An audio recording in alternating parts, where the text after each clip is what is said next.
This story starts in the Murim era. At Shaolin, there were many buildings built in the middle of the forest. Among them was a temple, and inside that quiet temple hall, Master Musan, known as the Living Buddha, sat across from a young historian who had come with questions. That historian wished to learn about Wei Yonho and hoped to gather information to record the history. Master Musan began to speak, recalling Wei Yonho, the radiant martial sovereign. He described Wei Yonho as a benevolent and upright man, someone who seemed as if the Buddha himself had sent him down to the world. While writing it down, the historian remarked that it was just as she thought. Then she asked Master Musan what Wei Yonho was like in his everyday life. The master tried to explain more about Wei Yonho's daily behavior and his usual appearance, but soon he grew restless. His face twisted with frustration until he finally burst out that he couldn't do this. Hearing that, the historian was stunned. She looked at him in shock, confused by the sudden outburst, and asked in disbelief what he had said. Sometime later, at the Hubei Paiying clan, that same young historian was thrown to the ground with a painful cry. She crashed hard, her belongings scattering around her. From inside the hall, the supreme elder of the clan, Paiying Doguk, appeared furious. His voice thundered as he shouted about Wei Yonho. He was clearly angry at hearing Wei Yonho's name again and again. He glared at the historian on the ground and called Wei Yonho a worthless and wretched human, questioning why someone like her would dare to come to this place. In his rage, Paiying Doguk ordered his people to bring a whole bag of salt and scatter it all around, as if trying to cleanse the area of the historian's presence. The young historian, confused and shocked, could only shout back in disbelief, not understanding why Paiying Doguk was so angry at hearing Wei Yonho's name. After all, Wei Yonho was known as the radiant martial sovereign. He was remembered as a legendary figure who ended the era of chaos. A true gentleman and a great man. People across the world often spoke of him as a renowned warrior of chivalry. Some called him the greatest of all time, while others praised him as the greatest chivalrous warrior in history. Yet despite such fame, there was an odd silence around his name. Most avoided speaking about him directly. Because of that, this young historian, burdened with curiosity and duty, felt determined to uncover the truth. She believed it was her responsibility to record even the hidden sides of history, no matter how deeply they were buried. As she ran with determination, carrying her books and tools, she thought that perhaps today, she might finally discover the reason why Wei Yonho's story was surrounded by silence. For that, she went to a place filled with old, broken houses in the middle of the forest to meet someone. A ragged old man from the beggar sect, known as the Divine Mad Dog, laughed loudly. He mocked the young historian, saying it was amusing that she had been chased away by both Shaolin and the Paiying clan of Hubei. The young historian admitted it was true.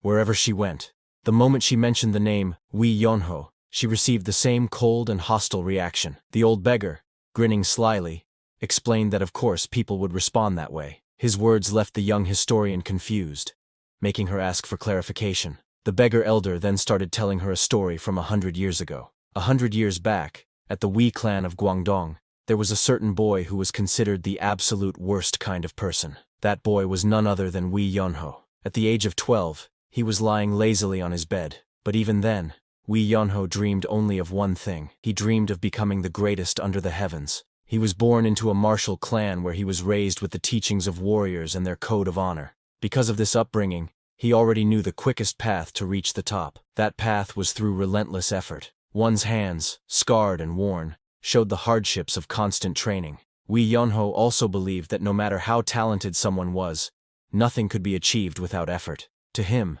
effort was the only true way forward. But despite his strong will, there was one small problem. Every time Yonho thought of beginning, he always told himself it was too late to start that day. Yonho sat quietly on his bed, watching the golden sun sink beyond the horizon. His face showed hesitation as he thought about the path he wanted to take. But suddenly, he turned and rolled across the bed. Instead of training, he sighed with regret, thinking today had been meant to be the day he would start laying the foundation to become the best. But with the day already gone, he convinced himself to rest and promised he would begin tomorrow. He drifted off to sleep with a lazy grin, unaware that someone had entered the room. A tall figure stood silently at the door, watching him snore. The silence was broken by a deep voice commanding him to get up. Still half asleep, Wei Yonho mumbled and drooled on his pillow, not realizing the seriousness of the moment. Wei Yonho lay curled on his bedding when the older man's voice thundered, demanding he get up. Startled, Wei Yonho sat up sluggishly and greeted him with a lazy smile, pretending to be casual. The stern elder, Wei Zhonghan, patriarch of Guangdong's Wei clan, a respected swordsman, and Wei Yonho's father, stood before him with sharp eyes. He asked if Yonho even knew what time it was. Yonho replied that he had seen the sun, joking that it was still setting, so he thought it was fine to rest. Wei Zhonghan's expression hardened as he asked how long he had been shut inside his room. Yonho scratched his head and guessed lightly, maybe 2 days, or 3 at most, before settling on 2. Anger flared in Wei Zhonghan's voice as he shouted that it had been 4 days. He scolded Yonho for wasting time, rolling around wrapped in a blanket. His frustration grew as he compared it to even a bear flipping over from sweat after 3 days. Yonho only laughed sheepishly, saying he got up every now and then, assuring his father not to worry about him. Wei Zhonghan leaned close, glaring at Yonho. Yonho flinched and looked up nervously, unsure of what was coming. Trying to defend himself, Yonho explained that he had actually tried to train. He said that every time he opened his eyes, the sun was already setting. With a sly smile, he argued that when the sun sets, it's time to sleep, so he thought he could simply train the next morning. Hearing this excuse, Wei Zhonghan's patience snapped. He roared in anger, calling the boy a useless brat. In his fury, he lifted Yonho along with the blanket and slammed him down.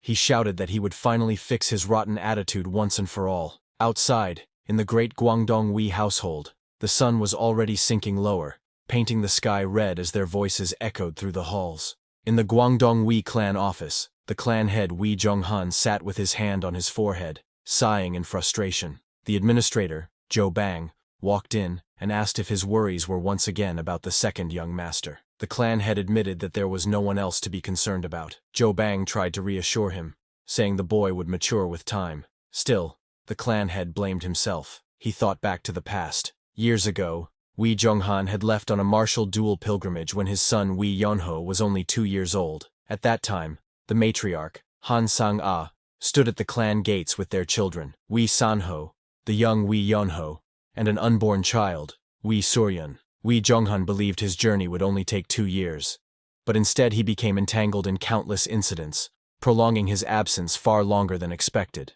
Wei Zhonghan finally returned home after 8 long years. During his journey, he had earned the honorary title of righteous chivalrous swordsman, but the cost of that achievement was far too great. When he came back, he realized how much had changed. His once gentle wife had become fiercer than a tiger, her anger sharp as she confronted him about his long absence. Even more, the son he thought would never cause trouble had grown into a lazy sloth, wasting his days without discipline. The clan head could only sigh, weighed down by regret. But Zhou Bang, the clan's administrator, reminded him not to lose hope. He assured the clan head that there was still a way forward, even in this difficult situation. The clan head was worried, and asked what way there could be. Zhou Bang reminded him that someone would soon return. At first, the clan head was confused, but then he remembered. With excitement, Zhou Bang shouted that after 3 years, that boy would finally come back from the academy. The clan head then muttered with a dark expression, calling out Wei Yonho's name, saying that Brat would finally face someone.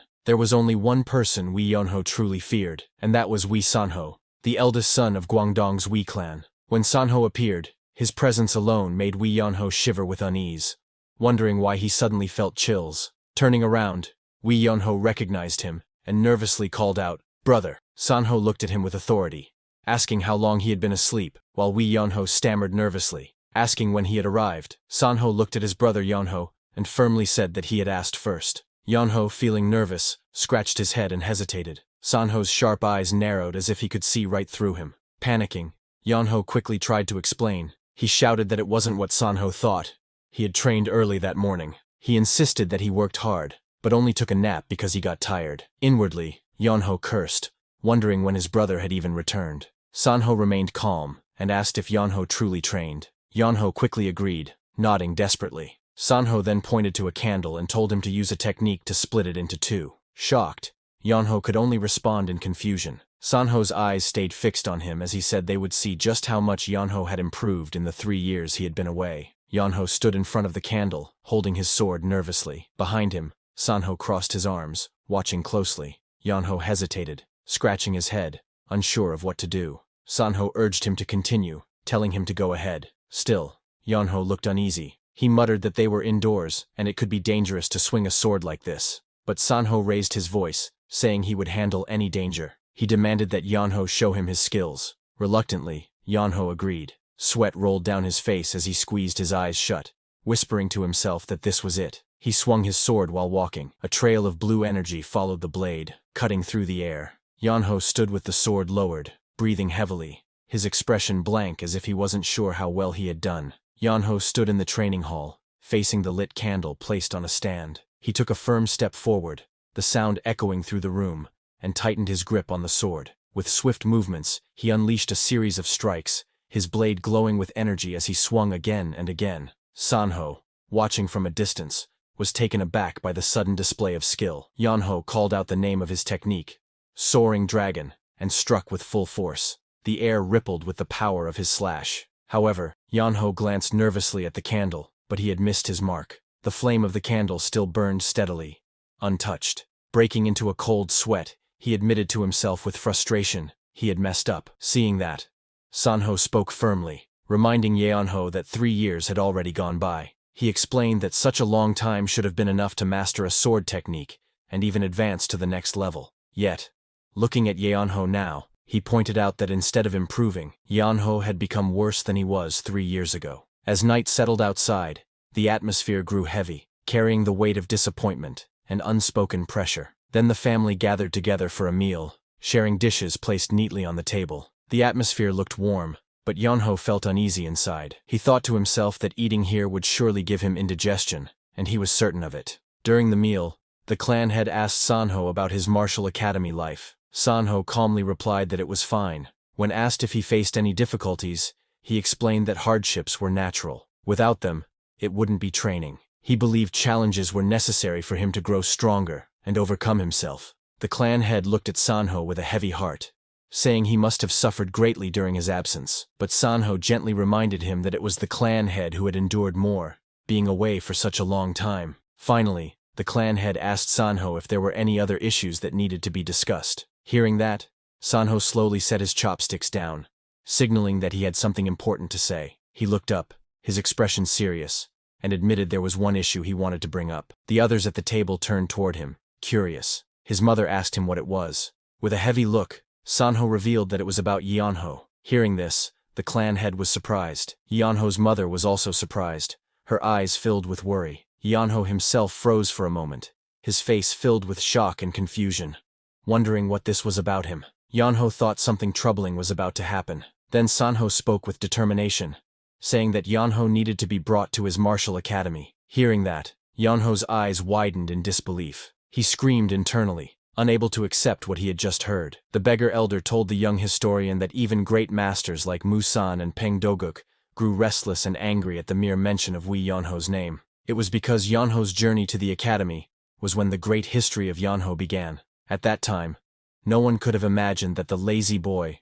who often looked uninterested and sluggish, would one day shake the entire world. As Yeonho rode a horse behind Sanho, his carefree nature was clear. Instead of focusing, he casually called out to Sanho, asking if they could stop and rest for a while before continuing their journey. That day, Yeonho was forced to go to the academy, even though he didn't really want to. His family felt a little reluctant, but they didn't stop him. His younger sister, Wee Suryeon, cried loudly, begging him not to go. She reached out with tears in her eyes, not wanting to be separated from her brother. But the clan head encouraged him instead, shouting that he should come back as a man. His mother told him to be careful and return safely. As Yeonho left on horseback, his sister kept crying, calling for him not to go. Yeonho waved back, telling her not to worry, that he would be back. The clan head, however, laughed it off, and angrily his wife told him to stop laughing. And so, with his family watching from behind, Yeonho rode away with Sanho toward his new path at the academy. The journey seemed to go smoothly,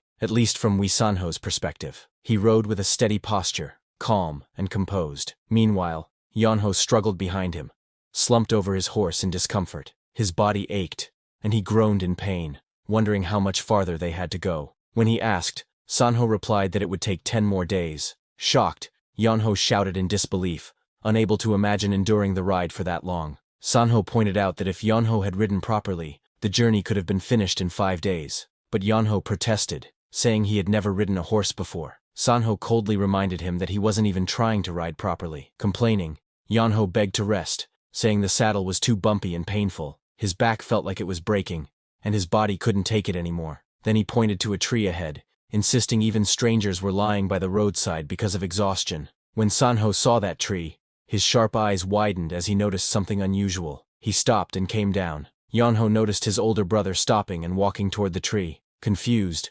Yonho asked where he was going. His brother stood over those people under the tree, his face dark. Yonho asked what he was doing. Sanho, looking down, admitted he had been late, too late. All of them were already dead. Yonho's eyes widened in horror as his brother revealed the truth. Sanho asked Yonho to look closely. On one of the corpses was a strange red mark, shaped like a flower burned into the man's chest. Sanho explained that this was the result of a martial art technique called plucking flower palm. He explained to Yonho that originally, it was known as crimson flower palm. However, the yin demon of the western province had used this martial art to commit countless evil deeds, abducting and violating women. Because of that, people began calling it plucking flower palm. Yonho was shocked when he heard about the yin demon. He asked nervously if the yin demon was really here. Sanho explained that the yin demon didn't stay in places like giseng houses, but instead targeted women traveling alone through hidden mountain paths. The corpses they found had been struck by the plucking flower palm,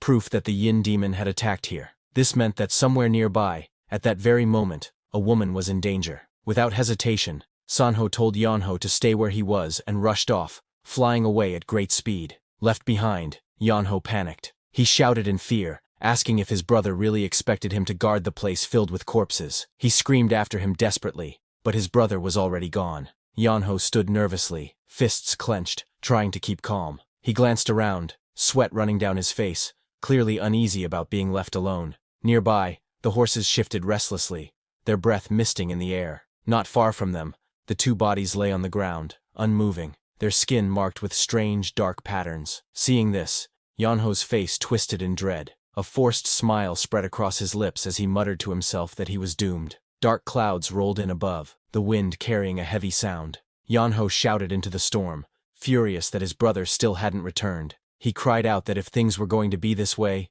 he should have been taken along instead of being abandoned. Sometime later, crossing his arms, Yonho looked troubled, wondering what had happened. He knew his brother wouldn't be this late unless something serious had gone wrong. Just then, the silence was broken by a low growling sound in the distance. His body stiffened as he realized danger was approaching. He stood nervously beside the horse, sweat dripping down his face. He thought to himself that he needed to act quickly, or else he might end up as food for a tiger. Suddenly, a loud crack of thunder and a flash of lightning startled him, making him cry out in shock. The rain began to fall heavily, drops collecting on the leaves around him. He stood with the horses and the dead bodies lying nearby, realizing the dire situation he was in. Looking up at the stormy sky, he sighed and admitted to himself with a bitter smile that he was really in trouble. The storm raged on as Yonho cried out in pain and fear. His voice echoed through the mountains, but the rain drowned most of it out. He clenched his jaw, wondering desperately what he should do, his body trembling from exhaustion and the cold. He tried to move his horse, pushing them from behind,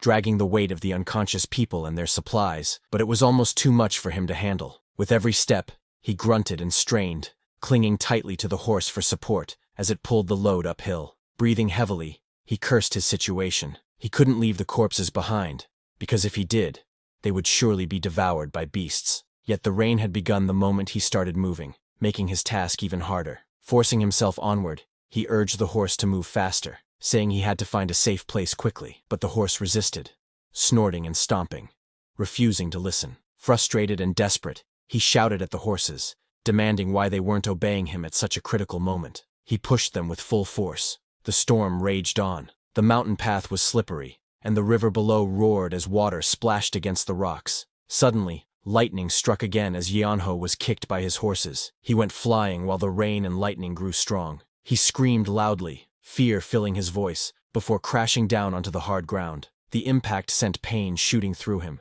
and he cried out again as his body rolled and tumbled. At last, he fell into a thick patch of bushes. Leaves flew up into the air, scattering in the wind. When everything settled, he lay flat on the ground, groaning in pain, too tired to move. The rain kept pouring, and leaves slowly drifted down around him. Yonho dragged himself into a cave behind, exhausted and sore. He cursed under his breath, blaming his situation. As he leaned against the wall, he looked around in confusion.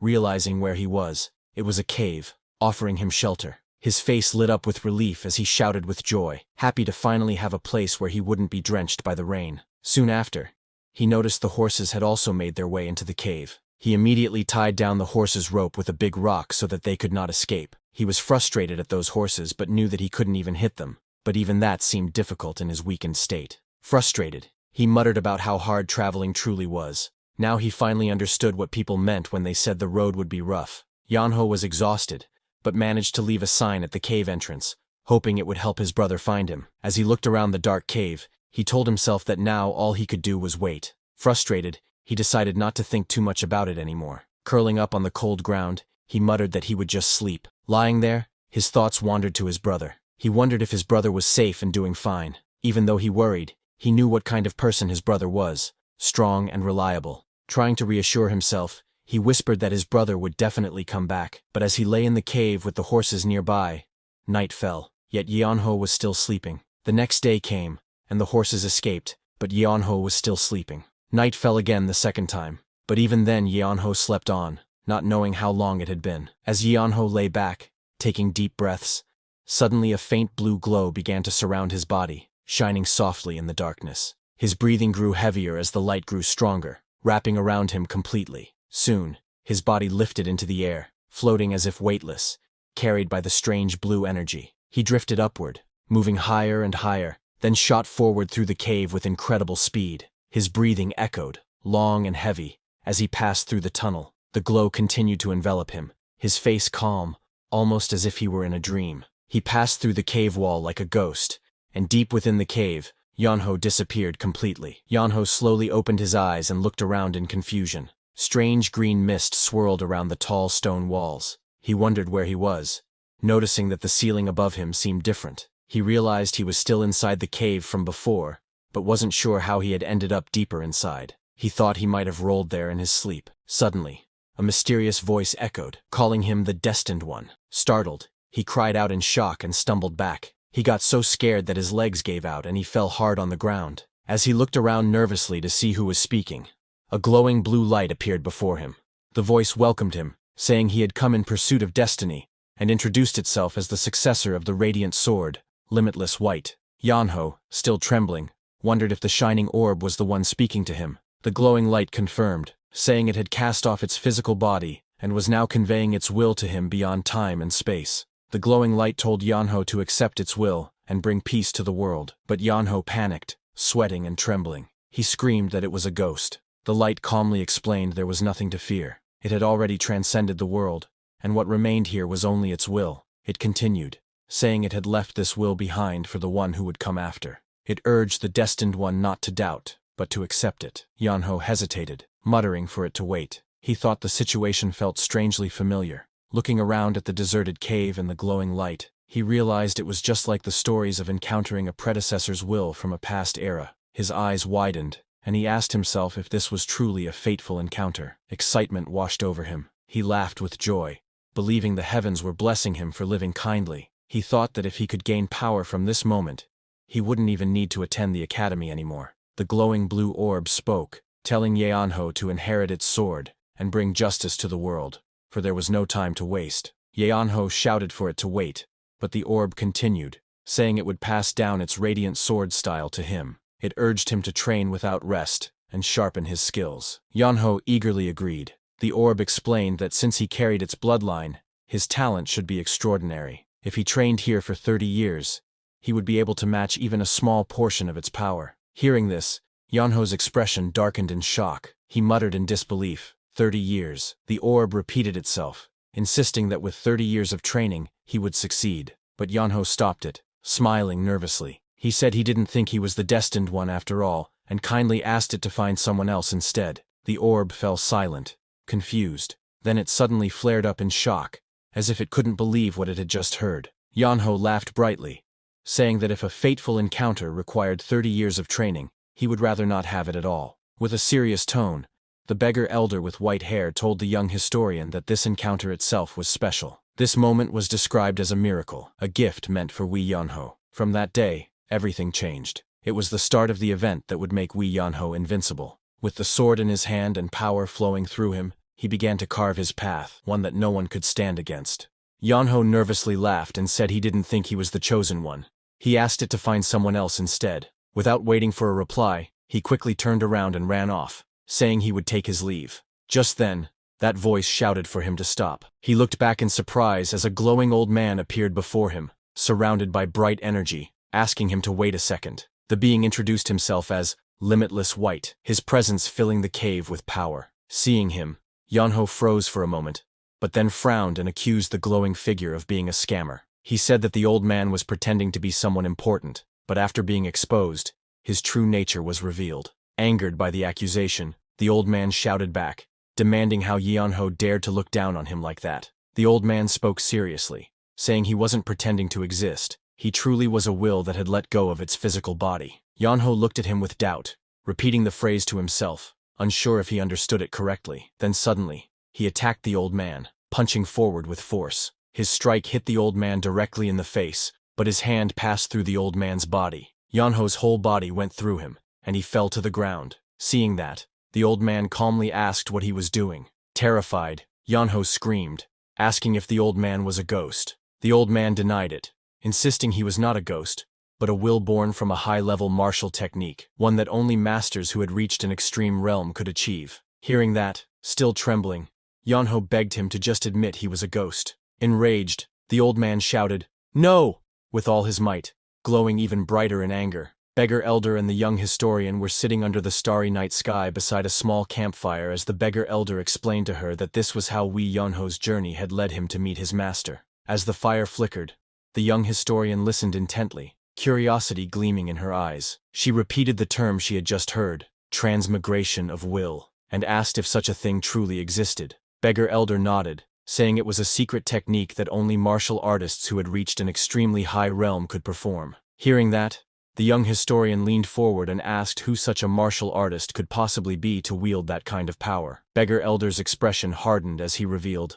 "It's him." "Do you know the Sword Emperor?" The young historian's eyes widened. Of course, she knew the name. The Sword Emperor was said to be the greatest of all time, a legendary figure born from the myriad Sword Baek clan. His name was one that would forever remain in the history of the martial world. Beggar Elder, his expression calm yet sharp, spoke with a knowing tone. He explained that the legendary figure Baek Muhan, also known as the Radiant Sword, was once the master of the Radiant Supreme Martial Arts. The young historian was stunned, barely able to believe what she had just heard. She asked in disbelief if Baek Muhan wasn't someone who lived 300 years ago. Beggar Elder nodded with a faint smile, confirming that Baek Muhan was indeed a great figure from an ancient time. Yet, despite that, it was true that he had met Wee Yonho. The young historian found it hard to believe such a meeting was possible. Thinking logically, she assumed Wee Yonho must have begged to become that man's disciple. But the Beggar Elder chuckled, his grin widening under the firelight. With amusement in his eyes, he said that Wee Yonho would never do such a thing. Not him. Under the faint glow of the blue light, the Sword Emperor appeared deeply frustrated. After realizing that no one had come to inherit his legacy for over 300 years, the Sword Emperor felt he had no choice but to find a disciple. With a loud voice filled with urgency, he demanded that Yonho before him become his student. Yonho, however, didn't seem interested. He turned to leave, complaining that he couldn't learn anything under such pressure. He muttered that he wasn't even part of the Baek clan and walked toward the exit. But before he could leave, the Sword Emperor's angry voice echoed through the cave, vowing not to let him go so easily. He raised his glowing hand, releasing a powerful surge of energy that struck the cave wall in front of Yonho with a thunderous impact. The entire cave shook as a wall made of solid rock fell from above, completely closing the entrance. Yonho looked up in shock, his eyes wide as he asked what was happening. From above, the Sword Emperor's laughter rang out. He mocked Yonho, telling him that the stone gate ahead was over 3 meters thick, far too strong for someone of his current strength.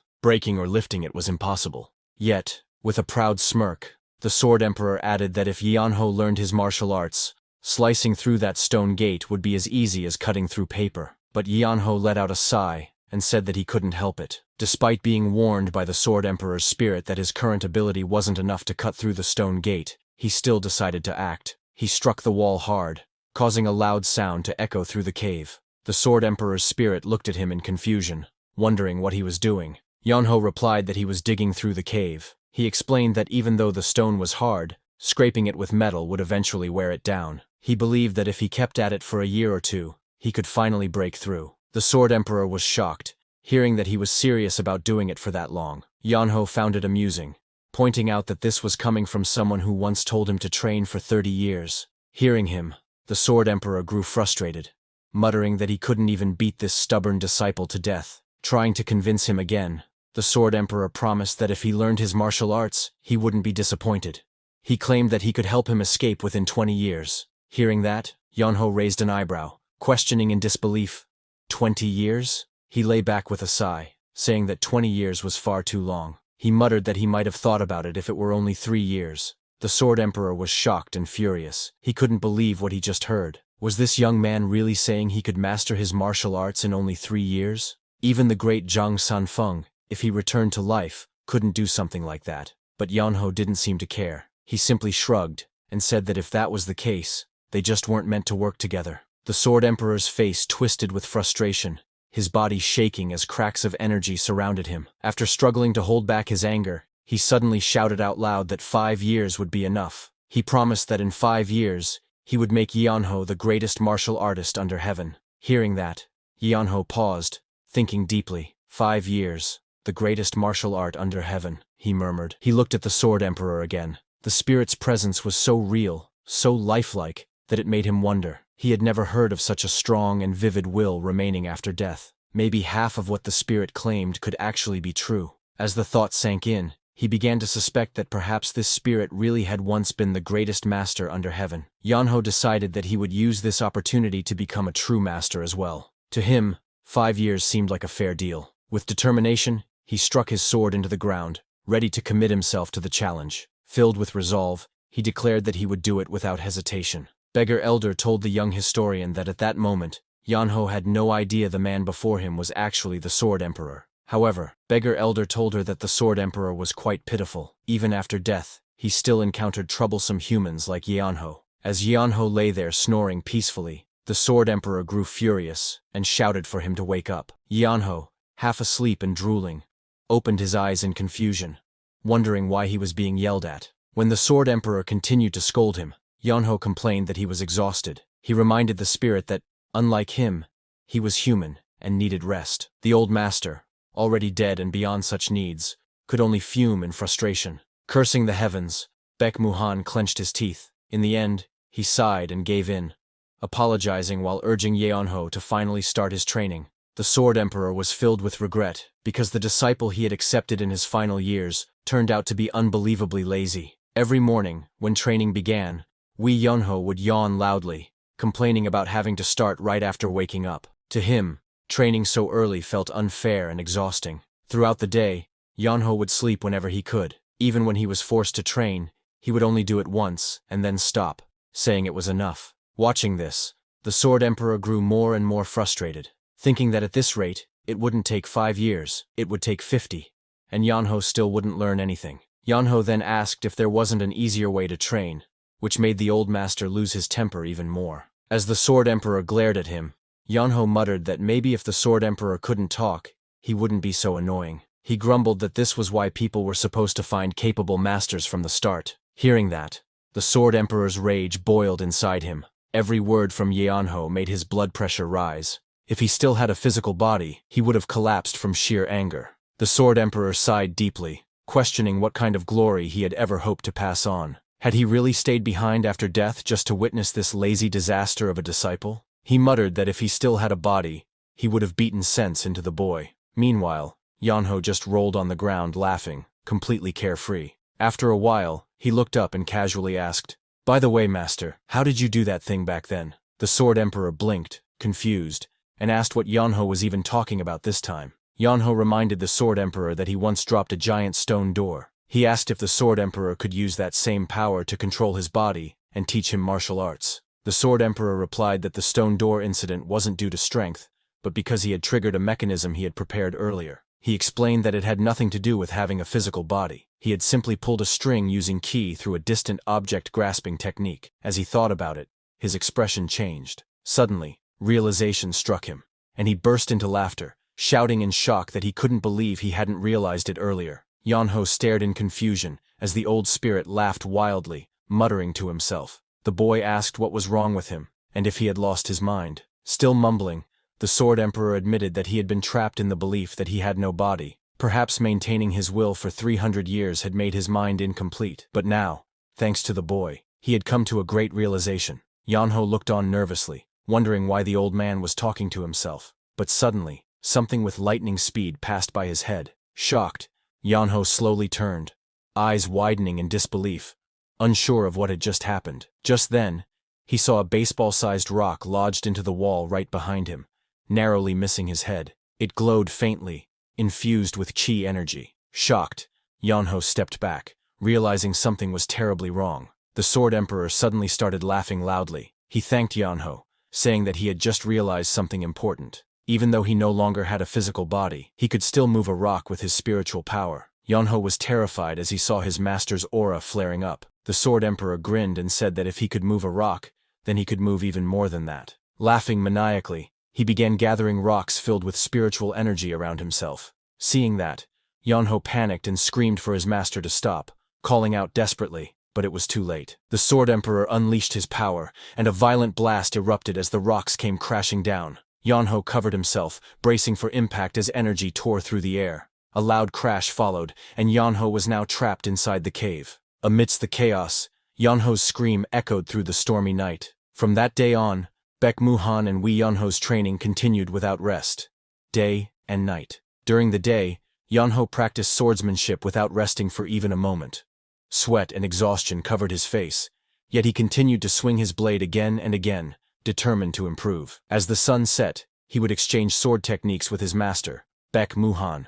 Every evening, they discussed forms, corrections, and deeper meanings behind each move. Even in his sleep, Yanho's training continued. Guided by Baek Muhan's teachings, his mind practiced the dream training divine martial art, a technique said to be unmatched across the world. In his dreams, he saw himself fighting endlessly, repeating every strike and stance. Under his master's watchful eyes, Yanho pushed his limits. Baek Muhan's voice echoed in his mind, urging him to become one with the sword, until both body and blade moved as one. The Sword Emperor threw rocks with great speed, scattering them through the air. But Yanho focused deeply, holding his sword steady. His entire body moved in harmony with the blade. He blocked all the rocks, as if his life itself had become one with it. Each swing was precise and filled with purpose, striking through stone as easily as air. He trained without pause, his master watching proudly. There wasn't a single moment of rest or laziness in his training. Every day was a test of will and focus. Time moved quickly. Days turned into years, and before he realized it, 5 long years had passed in the blink of an eye. Every moment was spent in dedication. There was no rest, no pause, only the path of the sword. One day, as Yanho stood before the stone door that had confined him all these years, he slowly pressed his hand against it. The heavy door began to rise, light spilling into the dark cave for the first time in years. He stepped forward, feeling the warmth of the outside world on his skin, the fresh air filling his lungs. A calm yet fierce determination burned in his eyes. The one who had trained endlessly in solitude had finally returned, stronger than ever. With a confident smile, he declared within himself that he was ready. 1 day ago, Yanho lay on the ground, fast asleep, his face relaxed and peaceful. But suddenly, the Sword Emperor's voice called his name. Yet he only mumbled for 5 more minutes of sleep. When the Sword Emperor called again, he groaned and sat up slowly, rubbing his eyes. Still half asleep, he muttered that he just wanted a little more time, and asked if the Sword Emperor didn't trust him. But as he looked at the Sword Emperor, confusion filled his eyes. The Sword Emperor, surrounded by a faint blue aura, called out to him in a calm yet powerful tone, telling him to come closer. Startled, Yanho hesitated but obeyed.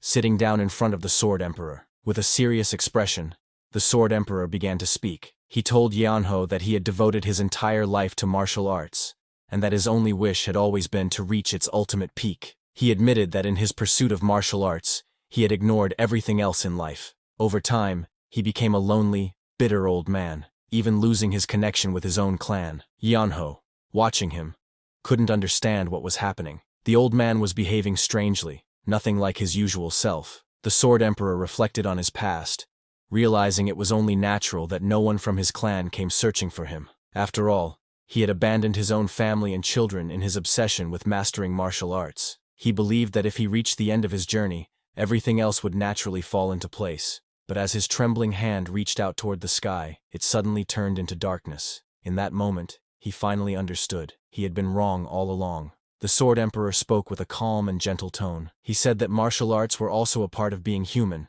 and there was no point in mastering the sword if one lost their humanity along the way. As he smiled, he reminded Yeonho that it was he who had taught him this lesson. The Sword Emperor then revealed that Yeonho had been his very first student. He admitted that during training, he often lost his temper and got frustrated. But as time passed and he watched his student slowly improve, it filled his heart with joy. Through those experiences, he finally learned what true affection meant. Hearing his master's words, Yeonho looked at him with confusion, asking why he was speaking as if this were their last conversation. The Sword Emperor lowered his eyes and said softly that his time had finally come. Yeonho shouted in shock, unable to accept what he had just heard. He demanded to know what his master meant when he said his time had come. Confusion and fear filled his voice as he struggled to understand. He reminded his master that he had promised 30 years of training, yet only 5 had passed. With frustration and sorrow, he cried out that his master still owed him 25 more years. The Sword Emperor calmly admitted that he had indeed said that, then explained that the internal energy he had given Yeonho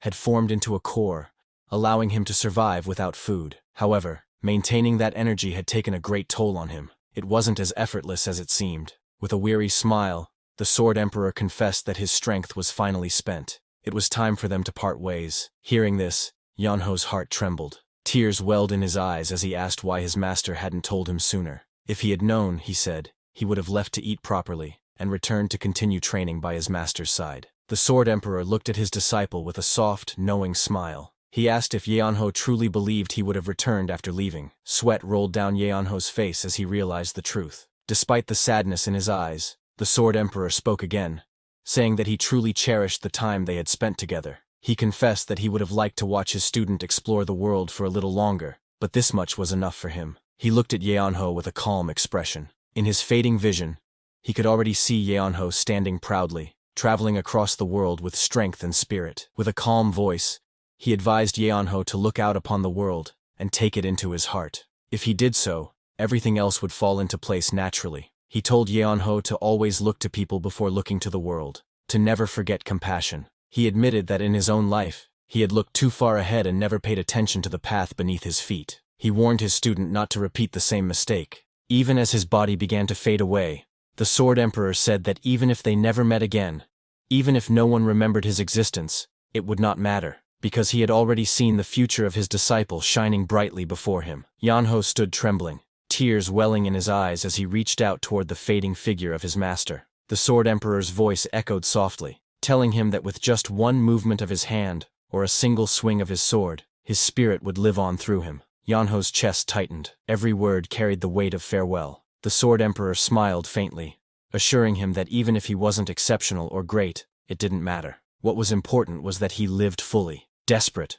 Yeonho cried out, begging for more time. He wasn't ready. There was still so much to learn, so much left unsaid. His voice cracked as he pleaded for even one more day. But the fading master only left behind one final message, a whisper that lingered in the air: be happy. As the last traces of his master's energy dissolved into light, Yeonho stood in silence. Though grief weighed heavily on him, in that dark cave, he carried his master's will, walking into the world, no longer as a student, but as the one who would continue his master's legacy. The mist swirling around his feet, his voice trembled as he whispered softly, calling out to his master. Tears filled his eyes as emotions overwhelmed him. He clenched his fists, crying out that his master could have at least said something sooner. Back in the present moment, Yeonho, who was crying for his master, looked down at his clothes with a shaky smile. He realized why his master hadn't said anything before. Holding the old, worn-out robe, he laughed bitterly, wondering when his master even had time to write all those words on it. With a mix of sadness and affection, he muttered that the old man could have done things properly if he was going to leave. Lifting the robe, he shouted in frustration, asking what it was even supposed to mean. His voice echoed through the cave as he yelled in grief. Before the Sword Emperor Baek Muhan disappeared, he had left a message written on the clothes Yeonho was wearing, a final farewell hidden in plain sight. The message explained everything clearly. It said that the martial arts Yeonho had learned during his 5 years of accelerated training were still incomplete. Knowing Yeonho might stop training after he disappeared, Baek Muhan had placed a special mechanism inside Yeonho's body. This mechanism, built around the core Yeonho had swallowed, would allow his martial arts to keep growing on their own. Though it seemed like he would get stronger automatically, it wasn't that simple. If Yeonho's experience and understanding couldn't keep up with the core's growth, the imbalance would cause the core to consume him. In the worst case, he could die as his energy was drained away. In short, if he ever slacked off, he would die. Realizing this, Yanho gritted his teeth and cursed his master for pulling such a trick. The message also said that Yanho needed to travel the world. Only by seeing and experiencing it for himself could he truly grow. By witnessing life and feeling its meaning, he would gain new understanding. Finally, it urged him not to stay confined to a small place or a narrow mindset. He needed to see the bigger picture and become someone greater. Holding the message, Yanho muttered softly, calling his master troublesome, yet his eyes showed gratitude and determination. The message then revealed Yanho's next task. His master had left him instructions. The first place Yanho needed to visit was a region called Urim. There, he was told to find the Grand Scholar and stay by his side for a while. According to the message, this journey would help Yanho experience new things and understand the world better. Yanho stared at the message, confused and frustrated. He muttered to himself, wondering what his master meant by all this. Before he could process it, the message continued. After Urim, he was to travel to more places. Realizing the long journey ahead, Yanho groaned loudly. He cursed his master, shouting in annoyance, asking how many places he was supposed to visit. He sighed deeply, thinking that he had only planned to return home. Looking up at the sky, he quietly told his parents not to worry. He would finish everything and return safely. Though he was tired, Yanho took one last look behind him. He knew this was the last time he would come this way. Bowing deeply toward his master's resting place, he whispered that his master had truly troubled him until the very end. Finally, Yanho began walking down the path, still muttering in frustration. He looked around and sighed, wondering where Urim even was. And so, with no clear direction but a heavy heart, Yanho's new journey began. As he left, the quiet mountain stood under the bright blue sky, and the small cave made of stones rested silently among the grass. But suddenly, from the dark cave, a faint blue light began to flicker. Slowly, the shape of the Sword Emperor appeared, glowing with energy. His laughter echoed through the air, a wild, booming laugh filled with life and madness. The Sword Emperor mocked Yanho, calling him foolish. He shouted that one could not live locked away from the world, saying they would wither like a mummy if they never learned about life outside. To him, martial arts meant nothing if it was practiced in isolation. Laughing loudly again, he declared that he would never let Yanho waste away in a dusty room. As his laughter softened, he gazed out toward the open plains where Yanho was going. He spoke with warmth. The world, he said, was far too wide to stay trapped in one place. His expression softened even more. He admitted that it would be a waste to let Yanho's martial arts fade away. With a small smile, he called the boy a brat, but his tone carried affection. Turning away, his glowing figure began to dissolve into light. He thanked Yanho, saying that thanks to him, he had been truly happy. As his form vanished into a gentle breeze, his final words drifted through the air. Be happy. Standing in the forest, Yanho felt the soft wind brush against his face. It carried a faint scent, the smell of wildflowers. He looked up, confused but calm, realizing that his master's final wish was now entrusted to him. Time moved forward, and seasons changed. In the great city of Kaifeng, life carried on, bustling with activity. One day, a man with ragged clothes and a worn-out body arrived. His steps were heavy, his hand clenched tight, showing the weight he carried inside. It was Yanho who stood before the gates of the Beggars' Sect. His voice was weak yet steady as he asked if this was truly the Beggars' Sect. There was a man sitting in front of him. That was Jiang II, the branch leader of the sect. He looked at Yanho with surprise. To him, Yanho looked more like a mummy than a beggar. Yet, he answered, confirming that this was indeed the Beggars' Sect. Yanho said he only had a few questions to ask. With hesitation, he wondered if he had to pay for information. Jiang II laughed bitterly, saying nothing in the world came free. Jiang II looked at Yanho, scanning him to understand who he was. He thought to himself that Yanho's voice sounded young, barely in his 20s, but his appearance seemed older than 50. He looked at him with disbelief, never having seen a beggar in such a pitiful state. To Jiang, Yanho didn't even look human, more like a ghost drifting into their midst. Trying to sound kind, Jiang said that since Yanho was in the same line of work, he would have helped for free, but rules were rules. Yanho looked confused and asked what he meant by same line of work. Jiang chuckled and said, "We're both beggars." Hearing that, Yanho's eyes widened. He shouted in disbelief, asking in what world he could be considered a beggar. But Jiang simply shrugged, saying Yanho definitely looked like one. Jiang waved his hand dismissively and said that without money, there would be no information. He told Yanho to move along and go find somewhere else to beg. Yanho grew angry and shouted that he wasn't a beggar, so why would he beg? Jiang calmly replied that begging didn't make someone a beggar, but choosing to live by begging did. He even joked that if Yeonho placed a bowl in front of him, he would easily earn a fortune with his pitiful look. For a moment, silence filled the air. An idea hit Jang as he stared at Yeonho. He suddenly stood up, grabbed Yeonho's hand, and asked if he wanted to work with him. Yeonho blinked in confusion and asked what kind of work he meant. But sometime later, as Yeonho looked down, he saw a huge pile of shining coins scattered before him, their golden glow lighting up his tired face. In a dimly lit wooden room, Yeonho and Jang sat facing each other across a pile of coins. Jang, with messy dark hair and a tattered robe, burst into loud laughter. He couldn't contain his excitement. They had managed to earn half a year's worth of branch funds in just half a day. His laughter echoed through the night, and the commotion drew the attention of people outside. Those outside looked up in confusion as voices spread. "The god of wealth is here. The god of wealth has come." They wondered what was happening, joking about whether some miracle beggar had appeared. Back inside, laughing, Jang calmed down, leaned forward with a smug grin, and asked what Yeonho wanted to know. Yeonho, sitting across from him, replied calmly, listing his requests. He needed information about famous scholars, their locations, hobbies, and special skills. Then he added that he also wanted details about renowned blacksmiths, where they lived, what they liked, and what they were good at. Jang looked surprised as the list grew longer, exclaiming that it was a lot to ask for. Still, he agreed, saying a promise was a promise. He told Yeonho to return in 7 days and nights for the information. Yeonho, lying back with his tattered robe open, said he had nowhere else to go and might as well stay around the town. Hearing that, Jang raised an eyebrow but shrugged, saying there was nothing wrong with that. He could do as he pleased. But a few days later, Jang deeply regretted what he had said. One of his subordinates rushed over in panic, shouting that there was a big problem. Confused, Yang asked what could possibly go wrong among a group of beggars. The man stammered and explained that their entire beggars' sect was on the verge of starving to death. When Jang heard that, he was left speechless. He couldn't understand how things had gotten so bad so quickly. Soon after, he discovered the cause. People in town were furious, calling his men fake beggars and driving them away. As the beggars were being chased out,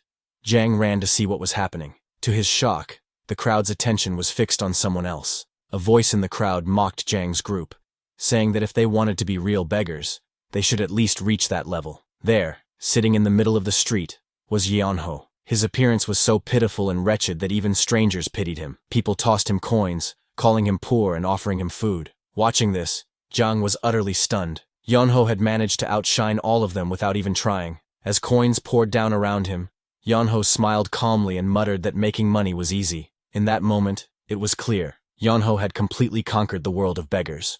Sometime later, Yeonho yawned lazily, rubbing his face as he muttered that he was thirsty. Hearing him, Jang panicked and shouted for someone to quickly bring water. One of the beggars rushed over with a bowl, but when Yeonho looked at it, he frowned and said the bowl was dirty. Hearing that, Jang got angry and hit the beggar, yelling at him to use a clean bowl next time. Soon, another beggar brought fresh water, but Yeonho took a sip and complained that it was lukewarm. Frustrated, Jang ordered his men to climb the mountain and fetch cold, clean water, shouting that he had told them many times before. When Yeonho finally drank the new water, he sighed in satisfaction, saying it tasted nice. Watching him relax, Yang clenched his fists in anger. He couldn't believe that, as the branch leader of the beggars' sect, he was serving such a demanding man. But deep down, he knew that if he let Yeonho go, his people would starve to death. Yeonho lay on the floor, carelessly talking to an ant, while Jang sighed, wondering when the information Yeonho had requested would finally arrive. When Yeonho complained that his back hurt,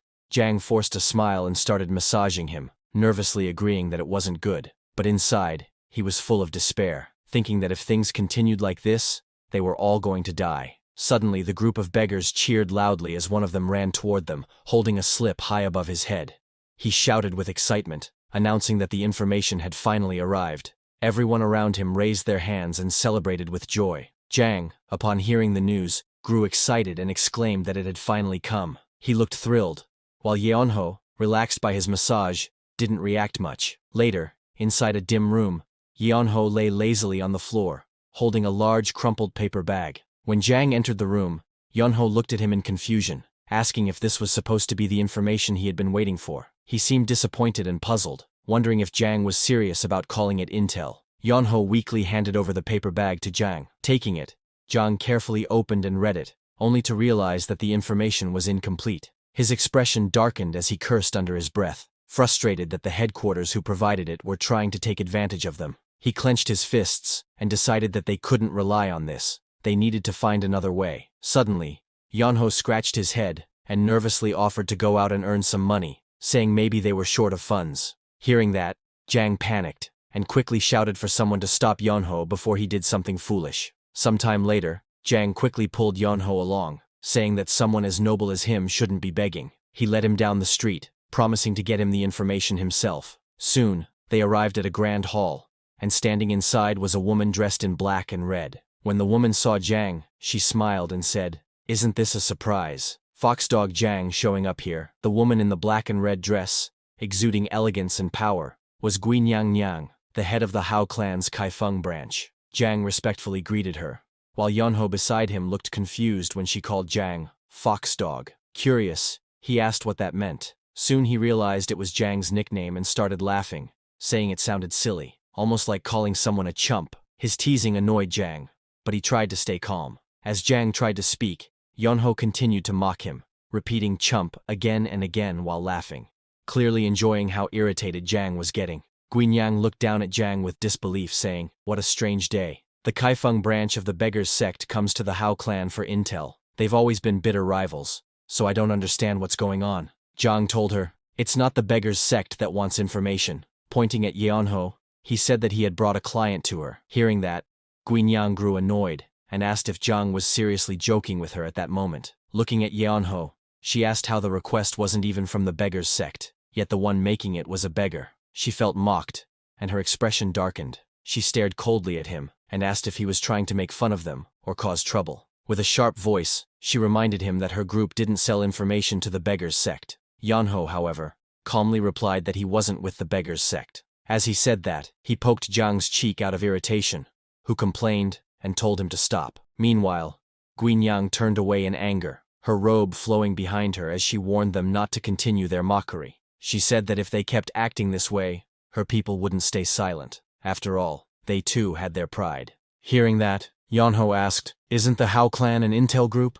Gui Nyang stopped. Yeonho looked at her and questioned why an intelligence group like the Hao clan didn't even know whether he belonged to the Beggars sect or not. He smirked and remarked that for people who claimed to sell information for a living, they were failing at the very basics. Hearing that, Gui Nyang bit her lip in frustration, hiding her embarrassment behind a forced smile. She turned and called out, summoning someone named Gongmu. Jang, standing before her, looked a bit confused, but as a dark aura surrounded the room, Gongmu responded with, "Yes." She asked him about Yeonho's identity. Gongmu explained that nothing was confirmed yet, but he was sure Yeonho wasn't from the Beggars sect. Hearing this, Gui Nyang grew visibly annoyed and clenched her teeth in frustration. Yeonho smirked and spread his hands, saying that since it was confirmed he wasn't from the Beggars sect, she could now sell them the information. However, Gui Nyang suddenly smiled coldly and refused, saying her mood was ruined and she wouldn't sell anything. She ordered them to leave immediately, leaving both Yeonho and Jang shocked and frustrated.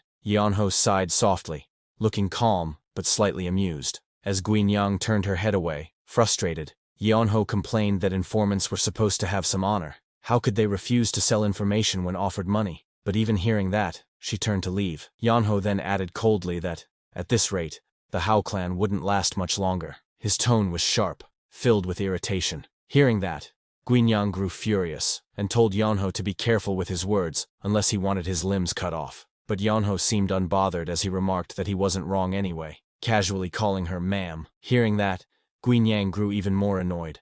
Her expression darkened, and her anger burst out as she shouted, "Ma'am!" Her voice trembled with fury. She asked Yeonho if he was mocking the Hao clan, but Yeonho simply stretched and looked relaxed. Seeing that, Gui Nyang grew even more furious and shouted angrily, calling out to Gongmu. She pointed forward and ordered him to teach Yeonho a lesson. Gongmu immediately obeyed. He came down from the rooftop and charged forward with great speed. His movements were sharp and filled with killing intent as he aimed a powerful strike at Yeonho. Seeing the incoming attack, Jang panicked and shouted in fear, trying to push Yeonho aside to save him. But the calm Yeonho beside him told him to move away as he stepped forward to face Gongmu. Before Gongmu could even touch Yeonho, he was struck down by a powerful counterattack. The ground cracked beneath the impact, and a shockwave filled the hall. Gui Nyang watched in disbelief, unable to hide her surprise. Even Jang stood frozen, staring wide-eyed at what had just happened. Yeonho stood firm, his clothes torn, revealing his muscular body. Dust surrounded him as he looked down, slightly surprised by the strength of his own counter. Everyone in the room was shocked to realize that Yeonho was a master. Yeonho looked a bit embarrassed and apologized, saying he didn't mean to hit so hard. He explained that whenever someone tried to attack him, his body reacted on its own, and he countered without thinking. If they had told him earlier, he would have held back his strength. Jang, still sweating, admitted to himself that he knew Yeonho had some martial arts skills, but he couldn't fully judge his true strength. Now he realized there was a real monster among them. Yeonho sighed, blaming his master for the situation, while walking calmly forward with a serious look. Seeing that, Guinyang, clearly nervous, muttered that she didn't know someone thought to be dead had returned, but the man reminded her that they had already spoken before. Trying to stay composed, she narrowed her eyes at Jang, saying it didn't seem like he had come with good intentions. Startled, Jang quickly defended himself, saying he truly didn't come with bad intentions. He explained that he had important information the beggar's sect couldn't handle alone, and that was why he came seeking help. Guinyang looked at him with sharp eyes, and asked if that was the reason he brought Yeonho here. He confirmed it. As Yeonho moved the injured Gongmu aside, Guinyang remarked that Jang had dragged a tiger into a rabbit's hole just to get some fur. Though it sounded unbelievable, he admitted it was true. After a moment, Guinyang agreed to trust his words, addressing him as the branch leader of Kaifeng. Jang bowed and thanked her respectfully. However, Guinyang said that handing over intel was another matter entirely. But whatever the reason, she continued coldly, Yeonho did harm someone on my side, and such an act can't go unpunished. Her eyes turned icy as she declared that the Hao clan must be properly compensated for the damage done. Yeonho, confused, asked what kind of compensation she meant. Guinyang's gaze hardened as dark energy surrounded her. She said that on the dark path, there was no price but blood. Blood for blood. Life for life. Raising her hand, she summoned her assassins, the 4 shadow swords. At her call, 4 masked assassins appeared around her, holding swords in their hands and staring at Jang and Yeonho. Seeing them, Yeonho muttered that this place really had some strange people. Guinyang, leading the masked assassins, spoke in a cold tone. She said she didn't care about Yeonho's intentions. Since someone from her group had been injured, he wouldn't be allowed to leave peacefully. Hearing that, Yeonho sighed and complained, asking why they couldn't just listen. He explained that it hadn't been on purpose. They attacked first, and he only reacted instinctively. Hearing that, Guinyang clenched her teeth in anger, calling him a skeleton-looking freak. She told Yeonho that things were simple in their world. If someone cut off an arm, they would take all the limbs. If someone slapped them, they would slice off a cheek. Hearing that, Yeonho mocked them, asking if they were loan sharks. Scared, Jang quickly tried to stop him, saying that was enough. But Guinyang laughed darkly and said they would go easy on him. They'd only cut off a small part of his cheek. Yeonho raised his hand and apologized, saying he didn't have any cheek meat left. He explained with a light-hearted smile that he'd been malnourished lately. Hearing his casual words, Guinyang's face twisted with anger, her eyes wide and lips trembling in fury. Unable to contain her rage, she shouted for her subordinates to kill him. At her command, several masked assassins rushed forward, blades drawn, surrounding Yeonho with murderous intent. As they charged, Yeonho calmly muttered that things had escalated. First, they wanted just his cheek, and now they wanted his life. The assassins struck at him, but Yeonho looked at them with a faint smile and joked that the interest was piling up fast. This kind of compound interest was truly terrifying. Then Yeonho suddenly moved with incredible speed, his attacks striking down the masked assassins one after another. The air was filled with shockwaves as his strikes sent them flying across the room. While walking, he simply punched those assassins aside. When Guinyang saw that, her eyes widened in disbelief, unable to process how quickly her subordinates were defeated. Yeonho stood tall amidst the chaos, his expression calm but firm. He told everyone not to move, his voice carrying a quiet authority that froze the air around him. Even though his power overwhelmed the room, he still muttered softly that he didn't want to kill anyone, showing that despite his strength, he had no desire for unnecessary bloodshed. As he spoke, his body released pure energy that was enough to put pressure on everyone there. As Yeonho revealed his power, the people around him were stunned. Jang broke into a nervous sweat, while Guinyang stepped back, trembling. She could feel his overwhelming aura pressing down on her as she whispered in shock that his presence was terrifying. Yeonho remembered his master's words, that if someone dared to attack once, they would attack again, so he should never allow it. He told them that though he didn't always like his master, He knew the old man's advice was always right. Realizing her mistake, Guinyang's face went pale. She thought to herself that she had messed with the wrong person. His power was far beyond what she could handle. Trying to calm down, she told herself to think carefully. One wrong move could destroy their entire house sect branch. Gathering her courage, she finally asked him what he wanted. Without hesitation, Yonho replied simply that he wanted information. She asked him what kind of information he wanted. Hearing that, Yang immediately held up a sheet of paper, saying he had brought the documents. He asked if Guinyang could fill in the empty sections that were left blank. Guinyang took it and looked at the paper in confusion. This is it? She thought. She couldn't believe such a powerful man had been sent to her for something so simple. After glancing through it, she calmly said that it wasn't difficult. She just needed a little time to complete it. She asked if they could wait, and when Yonho agreed, she told them to give her 15 minutes.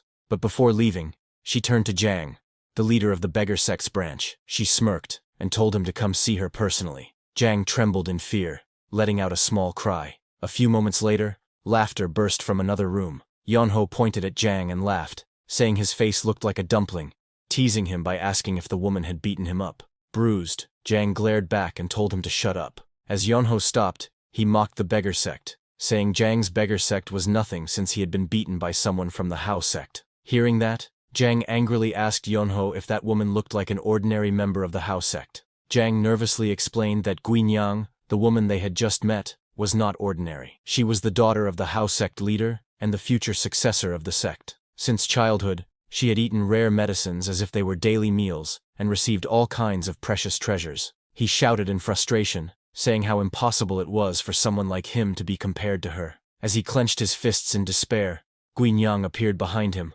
her presence strong and intimidating. Seeing her, Jiang was terrified and fell back. Guinyang took out a paper and politely said that she had brought the information they needed. Hearing that, Yonho thanked her, while nervous Jiang beside him flinched in fear. They all sat together at a table, and before giving him the paper, she said that although she could help, her sect had its own rules. Confused, Yonho asked what she meant. Jiang explained to Yonho that they had to pay an information fee. Surprised, Yonho asked how much. Guinyang replied that it was 5 nyang. Hearing that, Yonho said how cheap it was, and quickly took out coins to pay her. But before he could hand them over, Jiang told him she was talking about silver nyang. Hearing this, Yonho's eyes widened, and he shouted in shock, asking why it was so expensive. Guinyang explained that the information they received was highly classified, which was why it was so costly. Hearing that, Yonho sighed and accepted it. He immediately stood up and began to leave. Seeing him go, Jiang asked where he was going. Without looking back,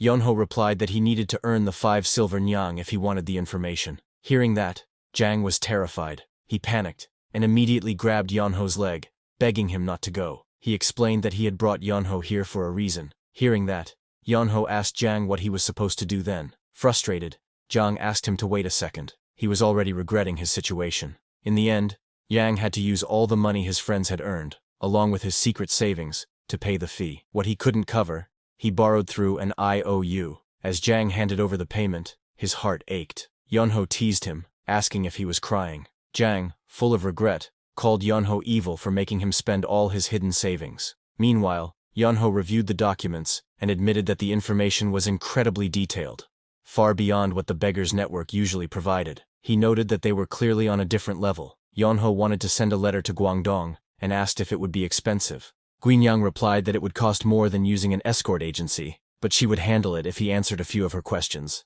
She began by asking his name and age. Yonho replied confidently that he was 17. Hearing this, both Guinyang and Jiang were shocked. Guinyang couldn't believe someone so young could have such incredible martial power. She whispered his name again in her mind, realizing it sounded familiar. Then, her eyes widened in surprise. She remembered. Yonho from Guangdong. She asked if he was the second son of the Guangdong Wei clan. Yonho was confused and asked if she knew him. She explained that his clan had asked them to find him. Jiang, just as surprised, shouted that Yonho was Sanho's younger brother. Yonho asked if they knew his older brother, to which Jiang quickly claimed he did, proudly calling himself Sanho's friend. Then Guinyang confirmed she would send the letter to the Wei clan, though it would take about 10 days to reach them. Yonho calmly replied that it was fine, since they had already waited 5 years, 10 more days wouldn't make a difference. Meanwhile, Jiang sat there thinking how unbelievable it was that he had been treating someone like Yonho as his subordinate all this time. Guinyang then raised her hand gracefully, holding out a red ribbon. She explained that this ribbon marked the bearer as a special guest of the Hao sect. If it was tied somewhere visible, one of the sect's informants would come to meet the holder. Looking at Yeonho, she thought to herself that someone strong enough to defeat the Four Swords at only 17 was extraordinary. No one like that existed in the Central Plains. Offering the ribbon freely, she hoped to form a connection with him, believing it could be useful in the future. Yeonho accepted it with curiosity and asked if it was really free. Guinyang smiled, saying she would even offer free information next time. When he asked in surprise if she meant it, she assured him that it was a special favor just for him. The Hao sect didn't want to lose him as a customer after what had happened earlier. Hearing that, Yeonho smiled awkwardly and joked, "Nothing really happened, right, Jang?" Still bruised and broke, grumbled that his face was swollen, like a dumpling, and that he had lost everything. Yeonho laughed and teased, calling him a loser. Jang, embarrassed, shouted back that he wasn't. Then Yeonho and Jang left the Hao sect and walked through a crowded street, surrounded by people and tall traditional buildings. Yang was frustrated, clutching his head and muttering in despair about losing his money. Yeonho, however, remained calm and said that money comes and goes, advising Jang not to be greedy and to remember his humble roots as a beggar. Hearing that, Jang clenched his fist in frustration, thinking to himself that he couldn't even beat Yeonho despite wanting to. After a moment, he sighed and said that since Yeonho had already gotten the information he wanted, they wouldn't have to meet again. But just as he turned to leave, Yeonho stopped him and mentioned that there was still a problem. Annoyed, Jang asked what it was, only for Yeonho to grin brightly and say that he didn't have any money. Jang froze, speechless, his face twisting in disbelief and helpless frustration at Yeonho's carefree attitude. A loud shout echoed from the tall red building, filled with frustration. On the balcony stood Guinyang in elegant clothes, her expression calm but sharp. She called out to Gongmu, and a voice quickly responded, addressing her as branch leader. Guinyang gave a command to send a letter to the sect. Her tone grew firm as she added that the second son of Guangdong's Wei clan, who had gone missing, had returned as a martial master. Meanwhile, Seo had reached his first destination, the Great Hanlim Institute. It was a peaceful place located in Songlin, filled with calm waters, lotus leaves, and colorful autumn trees. Inside one of the buildings, a man in a blue robe sat by the window, enjoying tea. Watching the scenery before him, he smiled softly and said, "How nice." This man was known as the third grand scholar, Moon Yuhuan. Yunij, daughter of Yuhuan, respectfully approached her father and informed him that a guest had arrived to meet him. Yuhuan looked thoughtful and replied that he didn't recall having any meetings scheduled for the day. His daughter explained that the guest had come specifically to play a game of Go with him.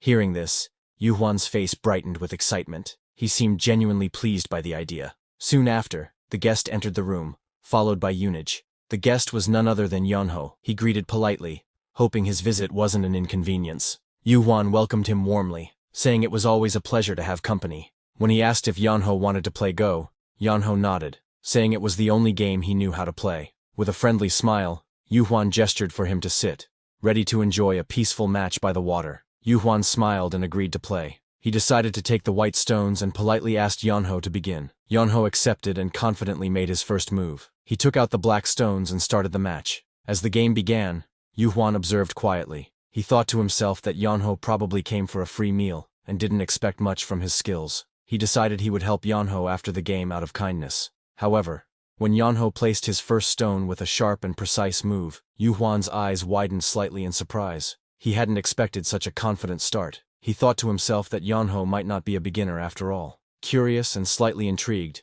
he prepared to respond, thinking, "That's nice. Let's see how this goes." Soon, the sound of stones being placed filled the room. As their quiet but intense match continued, Yuhuan carefully watched Yeonho's moves. He noticed how quick and precise they were, far beyond what he expected from someone so young. Each placement of the Go piece echoed with speed and confidence. The room grew tense as the pace of the game increased. Yuhuan began to sweat. He tried to keep up, but every move from Yeonho pressed harder against his defense. Yuhuan's hand trembled as he reached for the next stone, realizing he was losing ground fast. Then, a chill ran down his spine. "What's going on?" he thought, eyes widening. This wasn't just skill. There was something fierce and dangerous in the way Yeonho played. As the next piece landed with a sharp thok, Yuhuan's heart raced. Yeonho looked up with a calm, confident smile and asked teasingly, "Aren't you going to move?" In that instant, Yuhuan understood. Yeonho wasn't just an ordinary player. He was a war demon on the board. The Go board was covered with black and white stones, each placed with sharp precision. Yu Huan stared at the pattern in disbelief, realizing how overwhelming his opponent's strategy was. Sweat rolled down his face as he muttered to himself that he was truly surprised. The game felt nothing like a casual match. It was like standing in the middle of a raging storm. Each move from Yanho carried the force of a wave crashing down. Even though this wasn't a battlefield, the pressure was immense. Yu Huan could almost sense Yanho's fierce spirit, an energy that attacked relentlessly, like a warrior craving battle. Whenever he saw even the smallest opening, he lunged in without hesitation, his moves sharp and merciless. It was as if Yanho had transformed into a beast, charging like a mad dog and biting down like a wolf. The intensity behind every move was terrifying. Yu Huan's eyes widened as realization struck him. The man before him was no ordinary player. He was a war demon. When the game finally ended, Yu Huan exhaled deeply and smiled. He admitted that it was a good match and praised Yanho for having such a unique style. Yanho humbly thanked him, saying his skill came from being scolded by a bad master. Curious, Yu Huan asked if he truly had a master. Hearing that, Yanho remembered how his old master had once proposed a wager. If Yanho lost, he would have to do 10 times more training. But if the master lost, Yanho would get 3 days off. Remembering his master's mischievous grin, Yanho sighed and told Yu Huan that his master was truly sly. Yanho then said to Yu Huan that if it wasn't a bother, he would like to stay for a while. He explained that his master had told him to spend some time in Rulin. Hearing that, Yu Huan smiled kindly, saying that since Yanho was following his master's last wishes, they must help. He promised to prepare a room for him and let him stay as long as he liked. Yu Huan then told his daughter to prepare a room and new clothes for their guest, and to first guide him to the bathhouse. Yanho hesitated but told them that he didn't have any money. Hearing that, Yu Huan laughed, saying they would never ask a guest for payment. He added that even if Yanho hadn't asked, he had already planned to invite him to stay. In return, he only requested that Yanho occasionally play Go with him, or with other guests who might visit. Yanho nodded lightly and said that he could do at least that much. Yunji gestured for him to follow. Yanho got up and greeted Yu Huan before leaving with her.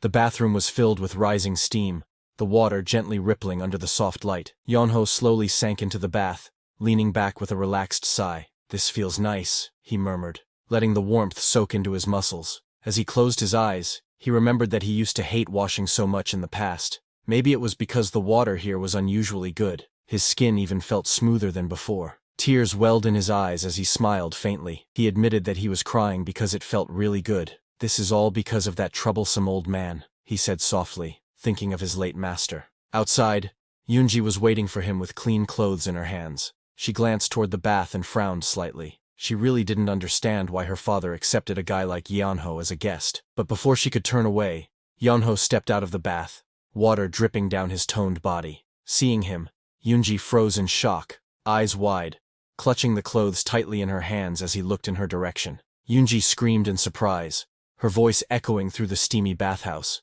Yanho froze, confused, and asked why she was screaming. Flustered and blushing, Yunji stammered that she thought he was a ghost. She quickly held out a towel toward him, yelling for him to use it to cover himself. Yanho looked down before taking the towel from her hand. Her face turned red as she watched him wrap the towel around his waist. Steam swirled between them, and her eyes widened as she saw his lean, defined body glistening under the warm light. He adjusted the towel and looked at her with a faint smile. "I can do it like this, right?" he asked casually. Seeing his face, Yunji's mind went blank. She stepped back and nervously asked who he was. A few days later, Yunji called out loudly, "Father!" She rushed toward him as he sat calmly playing a game of Go. She complained to her father, telling him to please say something to that person. Her father looked up from the board and asked her what she meant by that person.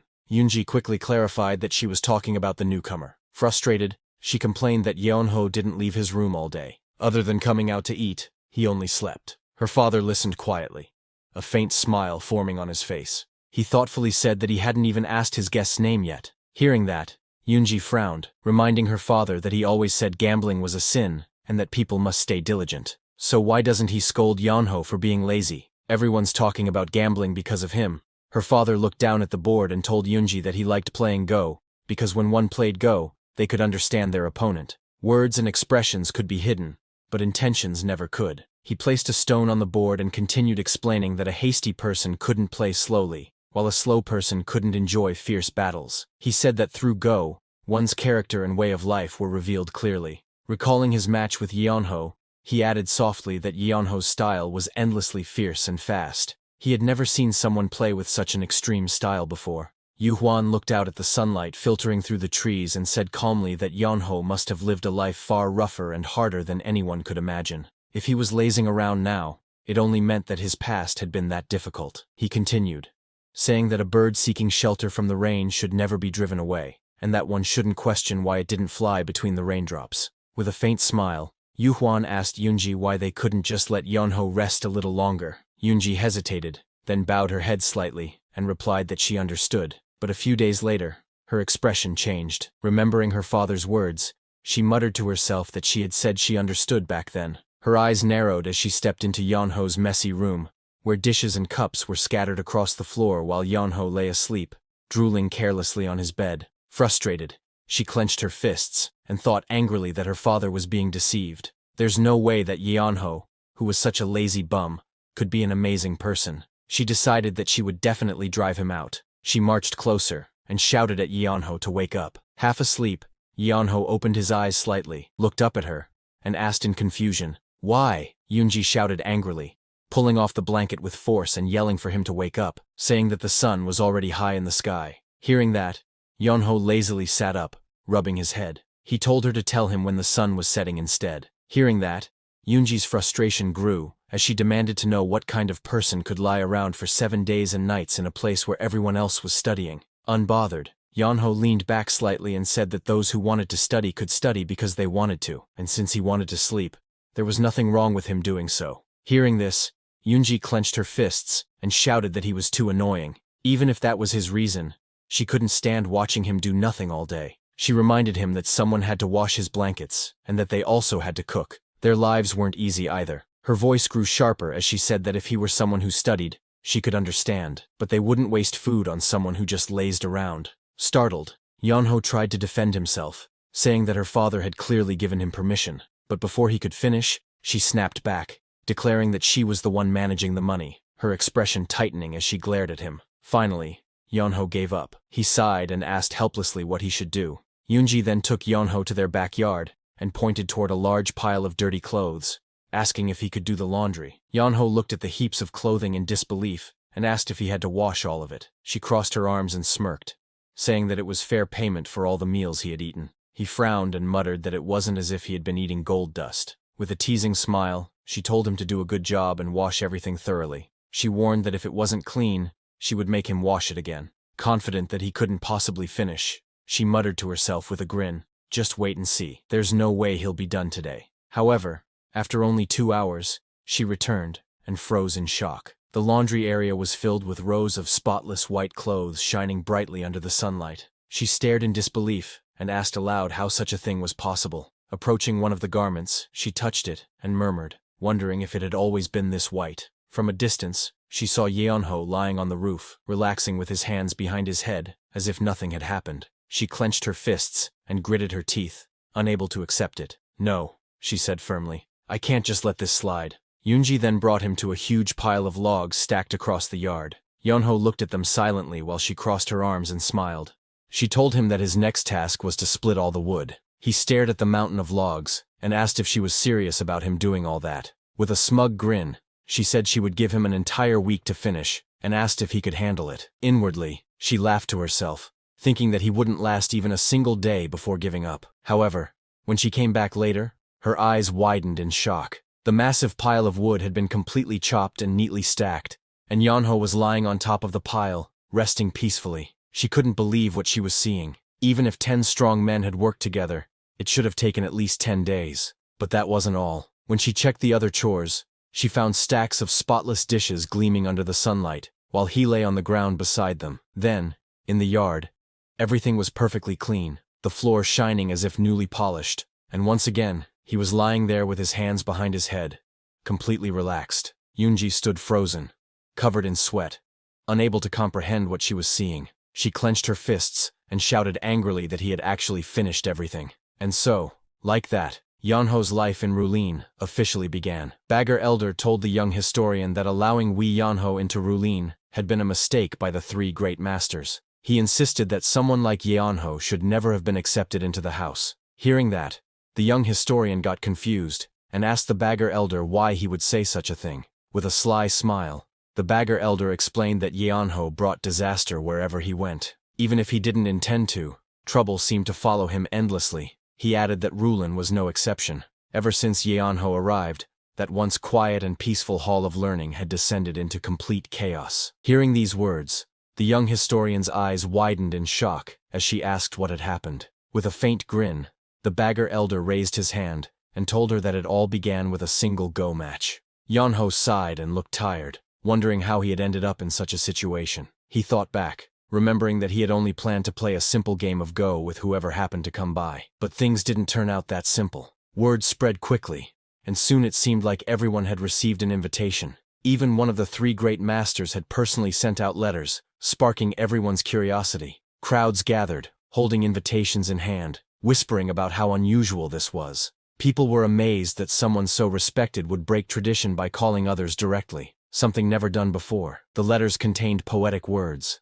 A stone that stays put rots, and the board that's been set only waits for its owner. It was written by none other than Yuhuan. At the bottom, a simple message followed. When the time is right, please visit to have a Go match. Yeonho lazily rested his cheek on his hand as he played the Go board with incredible speed and precision. His fingers moved swiftly across the board, placing stones one after another without hesitation. At the Hanlim Great Academy, a crowd had gathered around him, watching in silence. When the match ended, everyone stared in disbelief. His opponent finally spoke, saying it was a complete defeat. Leaning back with a calm but tired look, Yeonho raised his eyes, and with a hint of boredom, called for the next opponent. Whispers spread among the spectators that the Go Saint had appeared.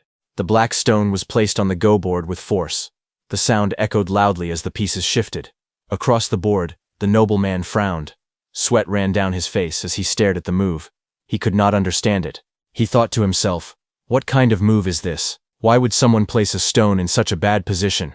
It looks like a move that leads to a dead end. He wondered if it was a mistake. But then he shook his head, thinking, no, someone of that level wouldn't make a simple mistake. He considered it again. Maybe if the opponent were just a random person. But this man was different. The one sitting across from him was known for defeating all the top-ranked players of Hanlim Academy. He was the Hanlim Go champion. The nobleman grew nervous. There has to be a trick behind this move, he thought. This is bait. It must be trying to lure me into a trap. I have to avoid it. He carefully placed his next piece, convinced he had dodged danger. Good thing I didn't fall for it, he told himself. But Yeonho, the champion across the board, simply sat quietly, his shoulders slightly shaking, almost as if he was angry. He stared at his opponent with tired, blank eyes. He had been playing this game of Go for a long time, and his thoughts were a mess. In his mind, he suddenly burst out in frustration. He slammed the board and shouted, asking why his opponent stepped back at the last moment. He yelled again and again, unable to understand why the man avoided the move. He had placed that stone on purpose, a move that would make him lose on purpose. He wanted the game to end. If he lost, this long, exhausting game of Go would finally be over. He was begging the other man to take the bait. If the opponent had simply responded, the match would have ended in 10 moves. But the opponent stepped back instead. The opponent sighed, pressed his palms together, and said that he surrendered. The long game ended not because one side lost, but because the opponent gave up. Tears ran down Yeonho's face. He smiled and cried at the same time. His mind felt like it was breaking. He whispered to himself that he was going insane. Later, he walked down the hall with weak steps, groaning in frustration. He thought about how he had made a reckless move to lose cleanly. But instead of ending, the other man had panicked and backed away. He grabbed his hair in frustration. He knew that people would now crowd around him even more.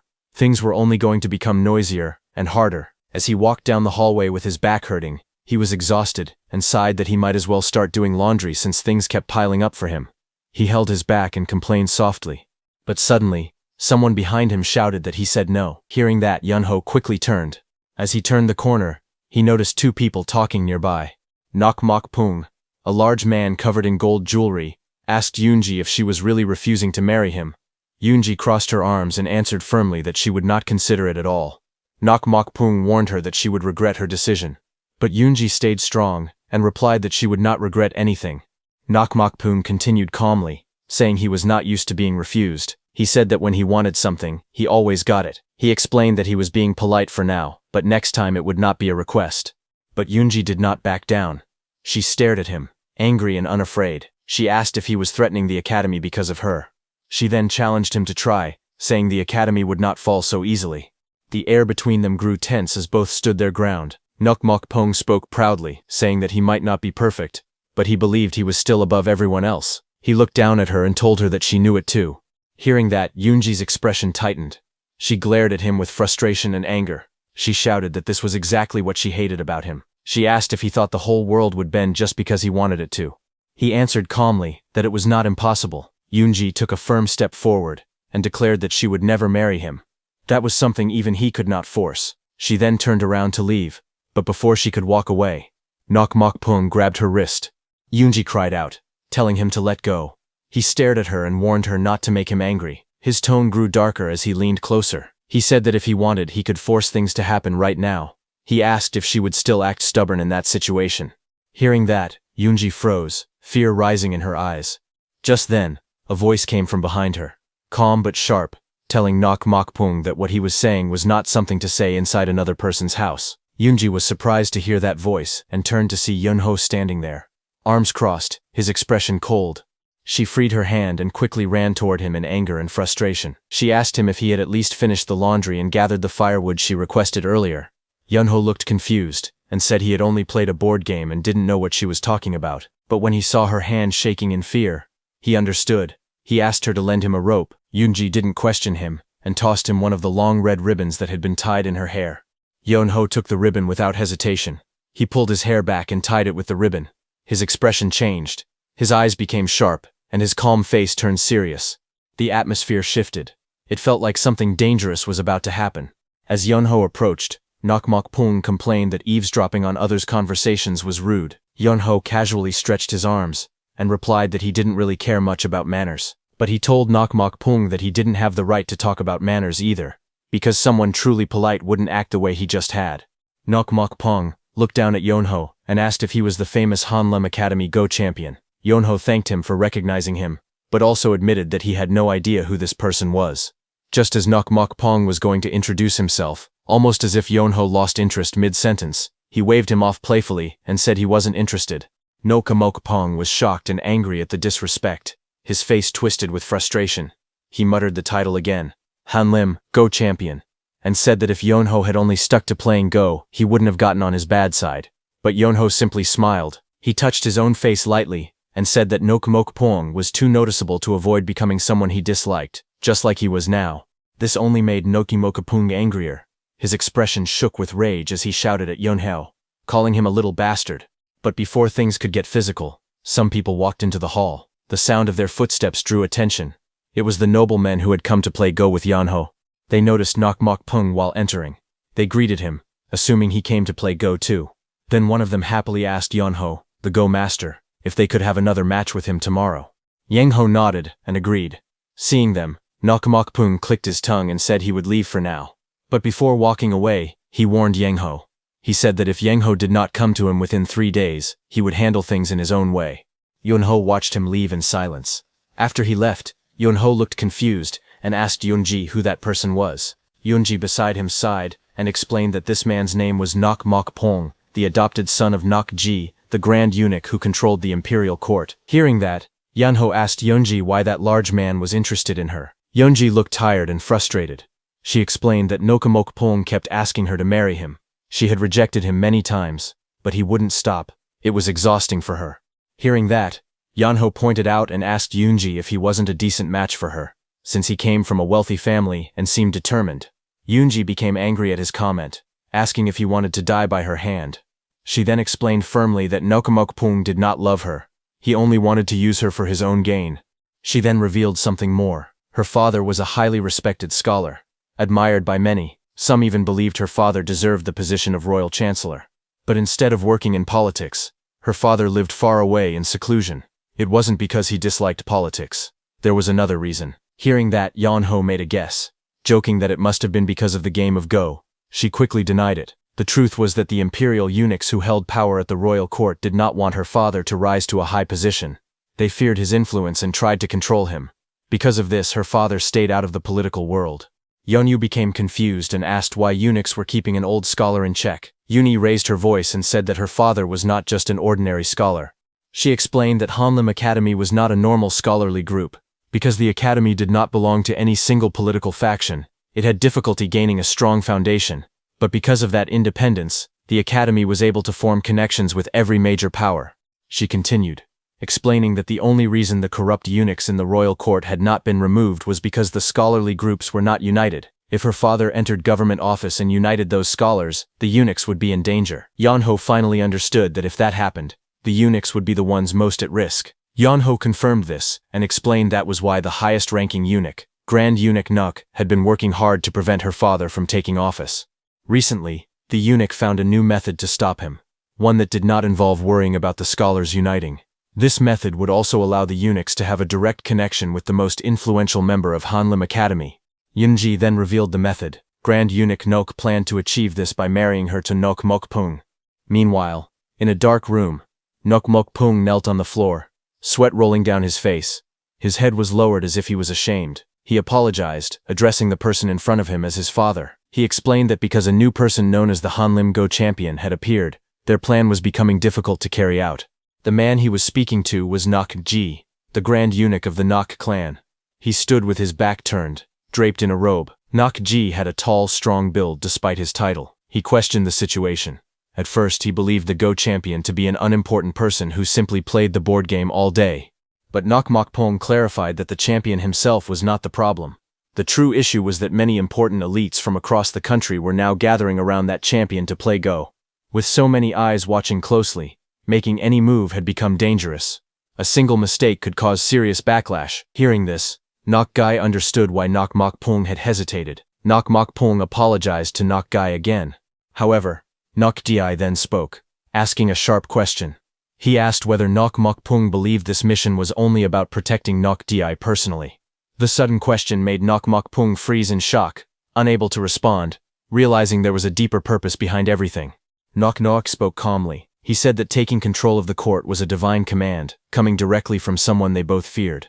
So failing was not an option. He walked forward slowly, his presence glowing with a faint, eerie light. He said the mission must succeed, not just for himself, but for Nok Mokpong as well. Nok Jai told Nok Mokpong that he feared disappointing the mysterious person more than he feared death. He asked if Nok Mokpong understood. Nok Mokpong trembled upon hearing this and quickly answered that he understood completely. Nok Bai placed his hand on his forehead and smiled slightly. He said that sometimes they needed to take bold action. Nok Mokpong repeated the words quietly, unsure of what he meant. Nok Ji's expression changed. His eyes became sharp and frightening. He said that if too many elite figures were gathered and watching, they could use that to their advantage. He suggested killing all of them. Everyone who gathered, including the Hanlim Go champion. As they were planning all this, far away, the Hanlim Go champion was sitting at a Go board. He looked sleepy and tired. Someone sitting with him told him to keep his eyes open while playing, but Yanho only groaned softly, still half asleep, unaware of the danger heading his way. Next day at Great Hanlim Institute, in a large palace surrounded by water, bridges and trees. The sunlight shines softly on the tiled roofs. Inside the palace, an elderly man with a long white beard sits with a strict expression. His name is Yi Huangya, the head of the inspectorate office and the emperor's younger brother. He looks at the man sitting across from him and asks if he still has no intention of taking a government post. The man across from him was Mun Yuan, who quietly lowers his head and apologizes. Yi Huangya then leans forward and asks if Yuan does not know that he must keep balance at the center to stop Nokgi. But Yuan stays silent. Seeing that, Yi Huangya lets out a long sigh and calls Yuan's name. He tells him that lately, the movements of certain people are not normal. Ye Huangya speaks with a serious face and tells Ye Huang that even inside the military and the scholars group, some strange and worrying movements are happening. A dark and eerie figure of Nokgia appears in his thoughts as he tells Ye Huang that corruption is breaking through Nokgia. Hearing that, Ye Huang looks uneasy. He tries to speak but hesitates. Seeing his hesitation, Ye Huangya asks Ye Huang if he wants to know if this was the reason why a eunuch who could not forget his past humiliation was trying to start a rebellion. Ye Huang says that is correct. Ye Huangya leans forward and asks him what he thinks about another idea. He asks, what if the master that eunuch serves is someone else? He explains that eunuchs fought for power in terrifying ways, but Nokge, who had no background or support, defeated all of them and climbed up to his high position. He asks Yuan if it does not seem strange. Enemies who opposed Nokge died in sudden accidents. Even those who did not oppose him died from sudden illnesses. It happened too many times. It felt like someone had already prepared the path for Nokge to rise long before everything happened. But even after hearing all that, Yuan lowers his head and says that it might all just be a coincidence. Yuanya replies that he also used to think the same way, but after watching Nokge's recent actions, he began to feel suspicious. He wondered if someone was helping him from behind the scenes. He tells Yuan that this is the reason he needs him. They have to bring all the scholars together as one group, only then would they have the strength to resist. After hearing everything, Yuan answers that he will think about it a little more. Hearing that, Yuanya clears his throat quietly, as they both continue sitting at the table, the board game still between them. After some thought, Yuanya nods and says they should go ahead with the plan. He strokes his beard and asks Yuan what kind of person the talent was that had been mentioned. Hearing that, Yuan suddenly reacts with excitement. He smiles brightly, and says the person is extraordinary. He adds that the man seems to be hiding his true ability. Hearing how impressed he is, Yuanya becomes curious too. He asks when he can meet this person. Yuan replies that Yuanya has probably gone to bring him at that very moment. Just then, Yunji calls out from behind. Yuan looks back, realizing that they are here. He asks them to come in. Water drips on the floor as Yunio enters the room, wet from head to toe. He bows slightly and asks, in a tired voice, if the elder was calling for him. Behind him, Yunji also stands quietly, completely soaked, seeing Yonho's condition. Yuanya looks at him with a confused face. Yuanya then apologizes to Yonho for calling him so early and asks if he had slept well. Yonho says he slept well, but adds that he could have slept even better if someone had not poured cold water on his face while he was sleeping. Hearing that, Yuanya laughs awkwardly and says he is glad Yonho still slept soundly. Then he points at Yuanya and tells Yuhanho the reason he was called here. He wanted to introduce someone to him. Yuanya smiles and says he is just an old man passing by. Hearing that, Yuhanho says that this is an explanation that seems to have quite a story behind it. Then he asks Yuanya what the matter is. Hearing that, Yuanya asks why someone like him would have business with the Hanlim Academy. He says he only wanted to play a game of Go. But hearing that, Yuanya without hesitation tells Yuanya that he cannot. Yuanya looks surprised and asks if he cannot. Yuanya confirms it again. Yuanya asks why. Because Yonho was already exchanging plays with the people who visited. Yonho, while drying his clothes, tells Yuanya that it is not that he refuses to play Go. He explains that what matters is following the order. He says there were people who came before, so the older man should wait for his turn.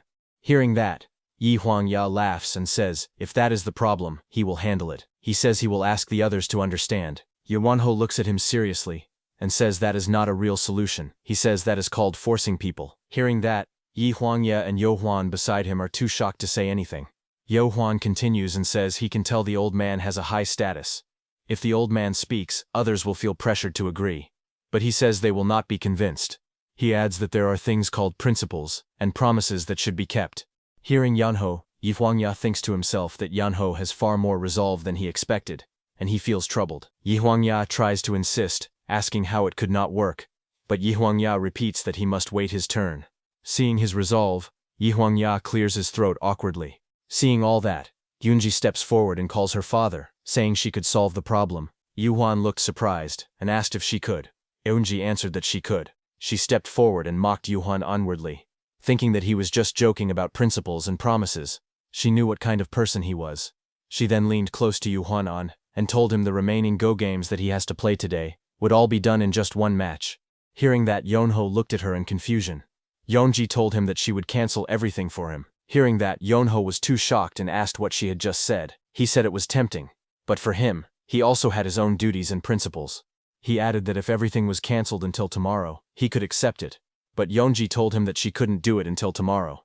She warned him not to play tricks if he wanted to rest today. She said there would be no more negotiations and told him to decide now. Hearing that, Yenho immediately sat at the Go board and placed his hand on it. He said cheerfully that he would begin the match. Seeing Yunho's behavior, Yuhuanya looked at Yuhuan with doubt in his eyes. Yuhuan was also sweating heavily because of his gaze. Looking at Yuhuan, Yuhuanya sighed and muttered that Yuhuan was the worst. He complained that he talked big but never acted. He sat at the Go board across from Yuhuan on side. He thought that if Yuhuan messed up again he would simply get up and leave, but since they had already started the match, he felt they needed to finish it. He placed a stone on the board and said he wanted to see what kind of person Yuhuan really was. The stones on the board glowed under the light. As the game continued, time passed and the sky turned dark, but even after the game ended, Yi Huangya remained seated at the Go board, looking serious as he studied the glowing stones late into the night. He was quietly thinking about the game he had just played. Yuan, standing beside him, asked if he was unhappy with the game of Go with Yonho. Yuanya touched his beard and hummed softly, not answering right away. He stared at the Go board in front of him. Strange red energy rose from the pieces as he remembered the moves. He thought Yuanho's way of playing was extremely fierce. He wondered how someone could play with such force, a style that didn't belong even on a battlefield. He looked down at the glowing board and asked himself what kind of life Yuha must have lived to play like that. But as he kept thinking, he felt something didn't match. He remembered the way Yuhan played the game, and thought that the brutal moves on the board and the lazy attitude Yuhan normally showed did not fit the kind of talent he was searching for. He finally stood up and said it was a waste of time. He told Yuhan that he couldn't understand why he valued Yuhan so much. Yuhan replied quietly that he valued Yuhan because he had seen it with his own eyes. Yuhan turned to him, surprised, and asked what he had seen. Yuhan explained that during one of their games, he once made a divine move, just for a single moment, while playing against Yonho. He smiled proudly and said that even to him the move on the Go board looked truly good. He explained that when he thought the great game was over, he moved his eyes away from the board and looked to the other side. In that place he saw something. Agonal across from him, who always acted lazy and careless, showed a different face. This was a person who had reached the bottom of life, yet once in a while revealed something rare, a face filled with deep focus and selflessness. Walking and talking, Yihuanya and Yuhuan walked outside together under the night sky. Yihuanya turned and asked Yuhuan if he might have seen it wrong. Yuhuan calmly said there was no way he could have seen it wrong. Hearing that, Yihuanya stood under the moonlight with his hands behind his back, thinking. Then after thinking for a while he told Yuhuan that he had no intention of using Yuhuan. Hearing that, Yuhuan didn't argue with him. Yuhuanya then said it had all been a waste of time, but then corrected himself, saying that since he got to see Yuhuan in this state, he couldn't call it a waste of time. He then added that he had to leave early tomorrow. Hearing that, Yuhuan asked if he was really that busy. Yuhuanya reminded him that the atmosphere in the imperial family was terrible these days. Yuhuan simply nodded. Yuhuanya looked up at the bright moon.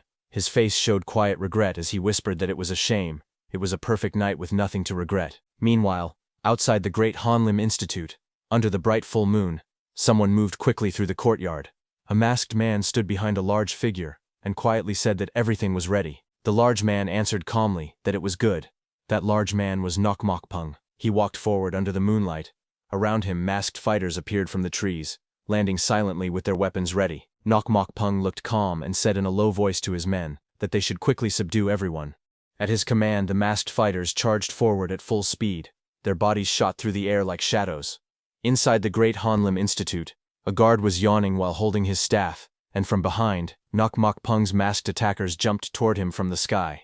Sensing something, the guard looked back and his eyes widened in shock. Before he could react, the courtyard was covered in dark splashes of blood as the attack began. The main gate of the Great Hanlim Institute was opened by Nokmokpung's men as Nokmokpung entered. Inside, chaos had already begun. Many of Nokmokpung's masked fighters rushed forward, killing everyone. Bodies were falling everywhere. Someone screamed but was instantly killed. Blood covered the ground around them. Those masked men jumped into the next gate and started killing the magic guards who were sleeping. The attackers surrounded the fallen people with their swords drawn. Nokmokpung looked down at the dead bodies with a cold expression and said that they should have listened to him earlier. Then he raised his hand and ordered his men to arrest everyone. He looked up at the sky with a twisted smile and said that tonight not even a single rat would escape from Hanlim Academy. Meanwhile, inside a room in Hanlim Academy, Yonho slept peacefully, unaware of everything happening outside. Thinking about Yunji, Mokpung grew angry. He said that today he would teach her a lesson. Later that night, many people were tied up and forced to kneel on the ground. Swords were pointed at their necks. Mokpung's soldiers in dark clothes surrounded them from all sides. Mun Yuhuan, who was also tied up, shouted loudly, asking what was going on. Mokpung walked forward and said that they had received information that something suspicious was happening in the Great Hanlim Institute. He also said that many important people had been visiting recently. Mun Yuhuan shouted back, asking how that could be suspicious.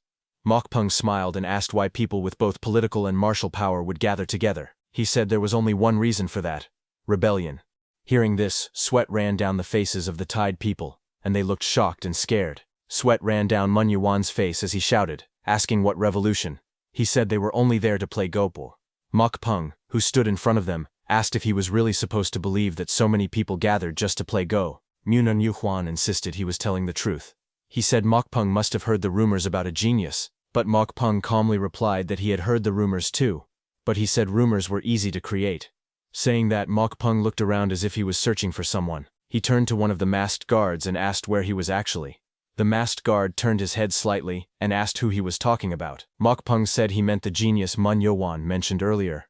The masked guards told Mun Yuan there were no more people left inside the building. Hearing that, Mokpung looked around and let out a small sound as he wondered if the person they were searching for had run away. He said the boy must have left earlier, because it would be impossible to escape after they arrived. He clicked his tongue and called him lucky.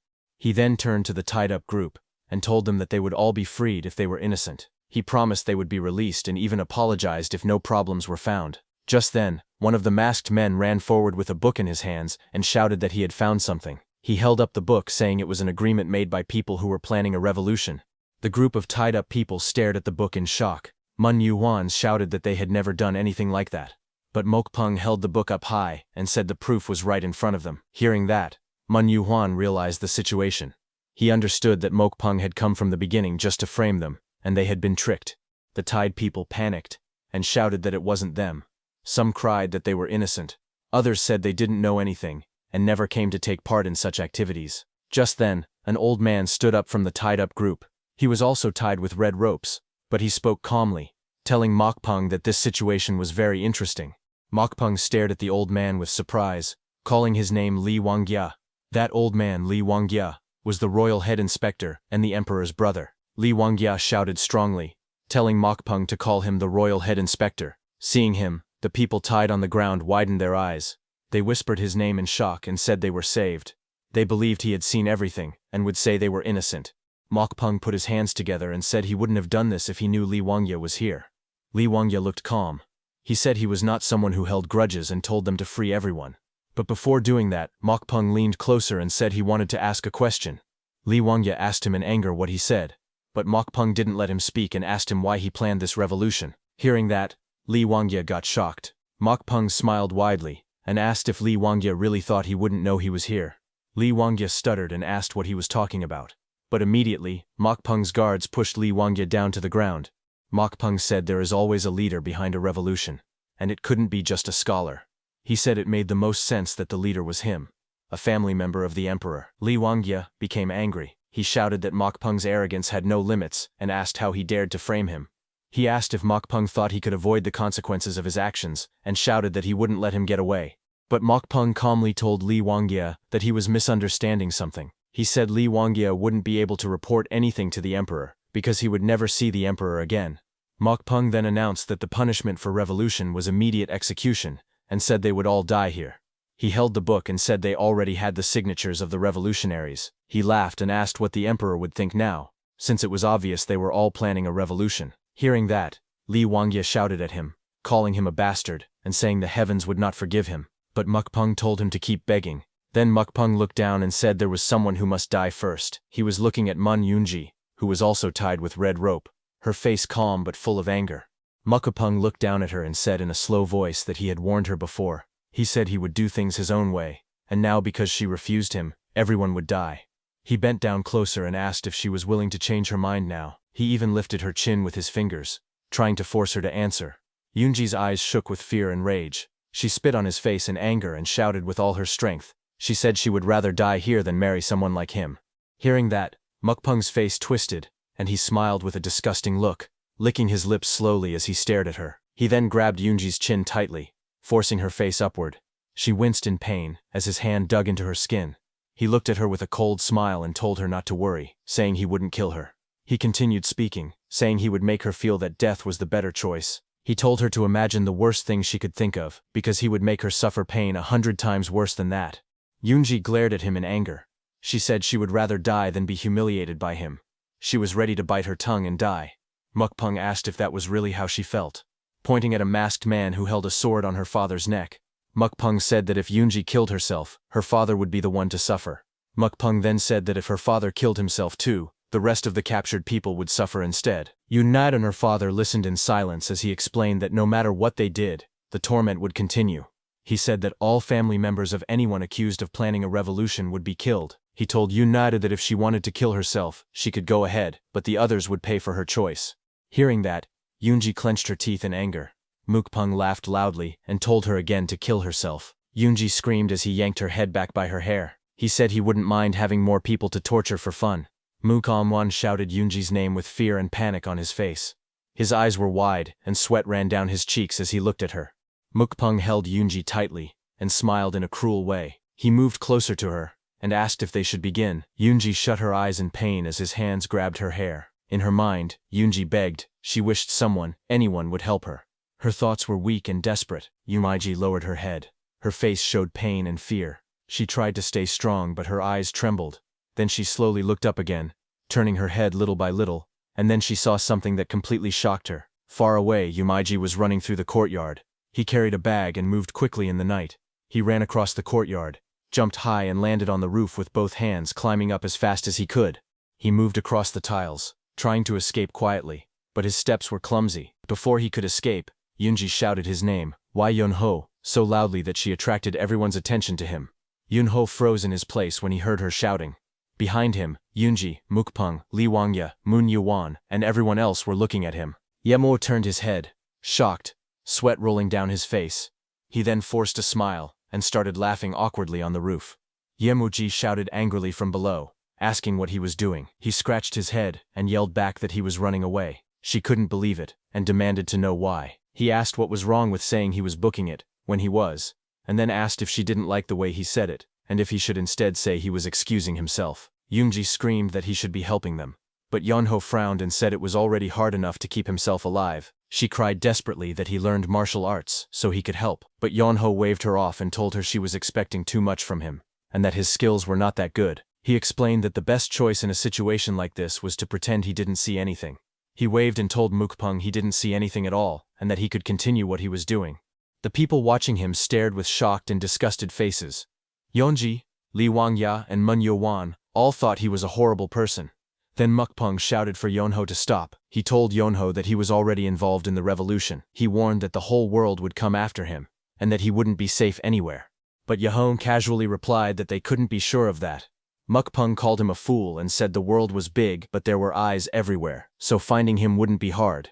But Yunho just waved again and told them to look for him later. Hearing that, Mukpung became angry and ordered his men to catch him. The masked assassin answered loudly that he understood, then rushed forward with great speed. His body spun through the air like a drill as he headed straight toward Yunho on the roof. The assassin came down with a knife aimed at Yunho's back, ready to stab him. Yunho saw him coming and was ready to dodge, but when Yoonji saw the sudden attack, her face twisted in fear, and she cried out for him to run. Hearing that, Yunho turned his head slightly, looking calm even with danger behind him. A small smile formed on his lips, and he let out a quiet breath, almost like a laugh. He stood on the rooftop while the masked attacker rushed toward him with a fast blue slash.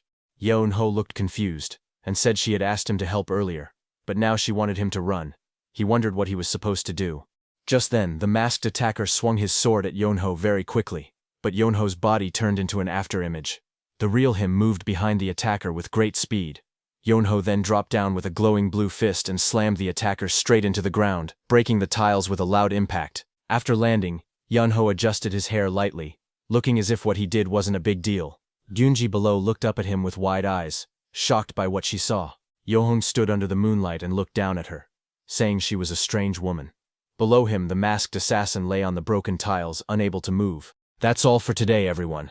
Before we wrap up, I want to let you know that we've recently launched a membership program here, where you can enjoy perks like early access to videos and soon, exclusive content just for members. You'll also receive custom badges and emojis to enhance your interactions. If you're interested, consider joining our membership to enjoy these benefits. Check out the link in the description to join. See you all in the next video.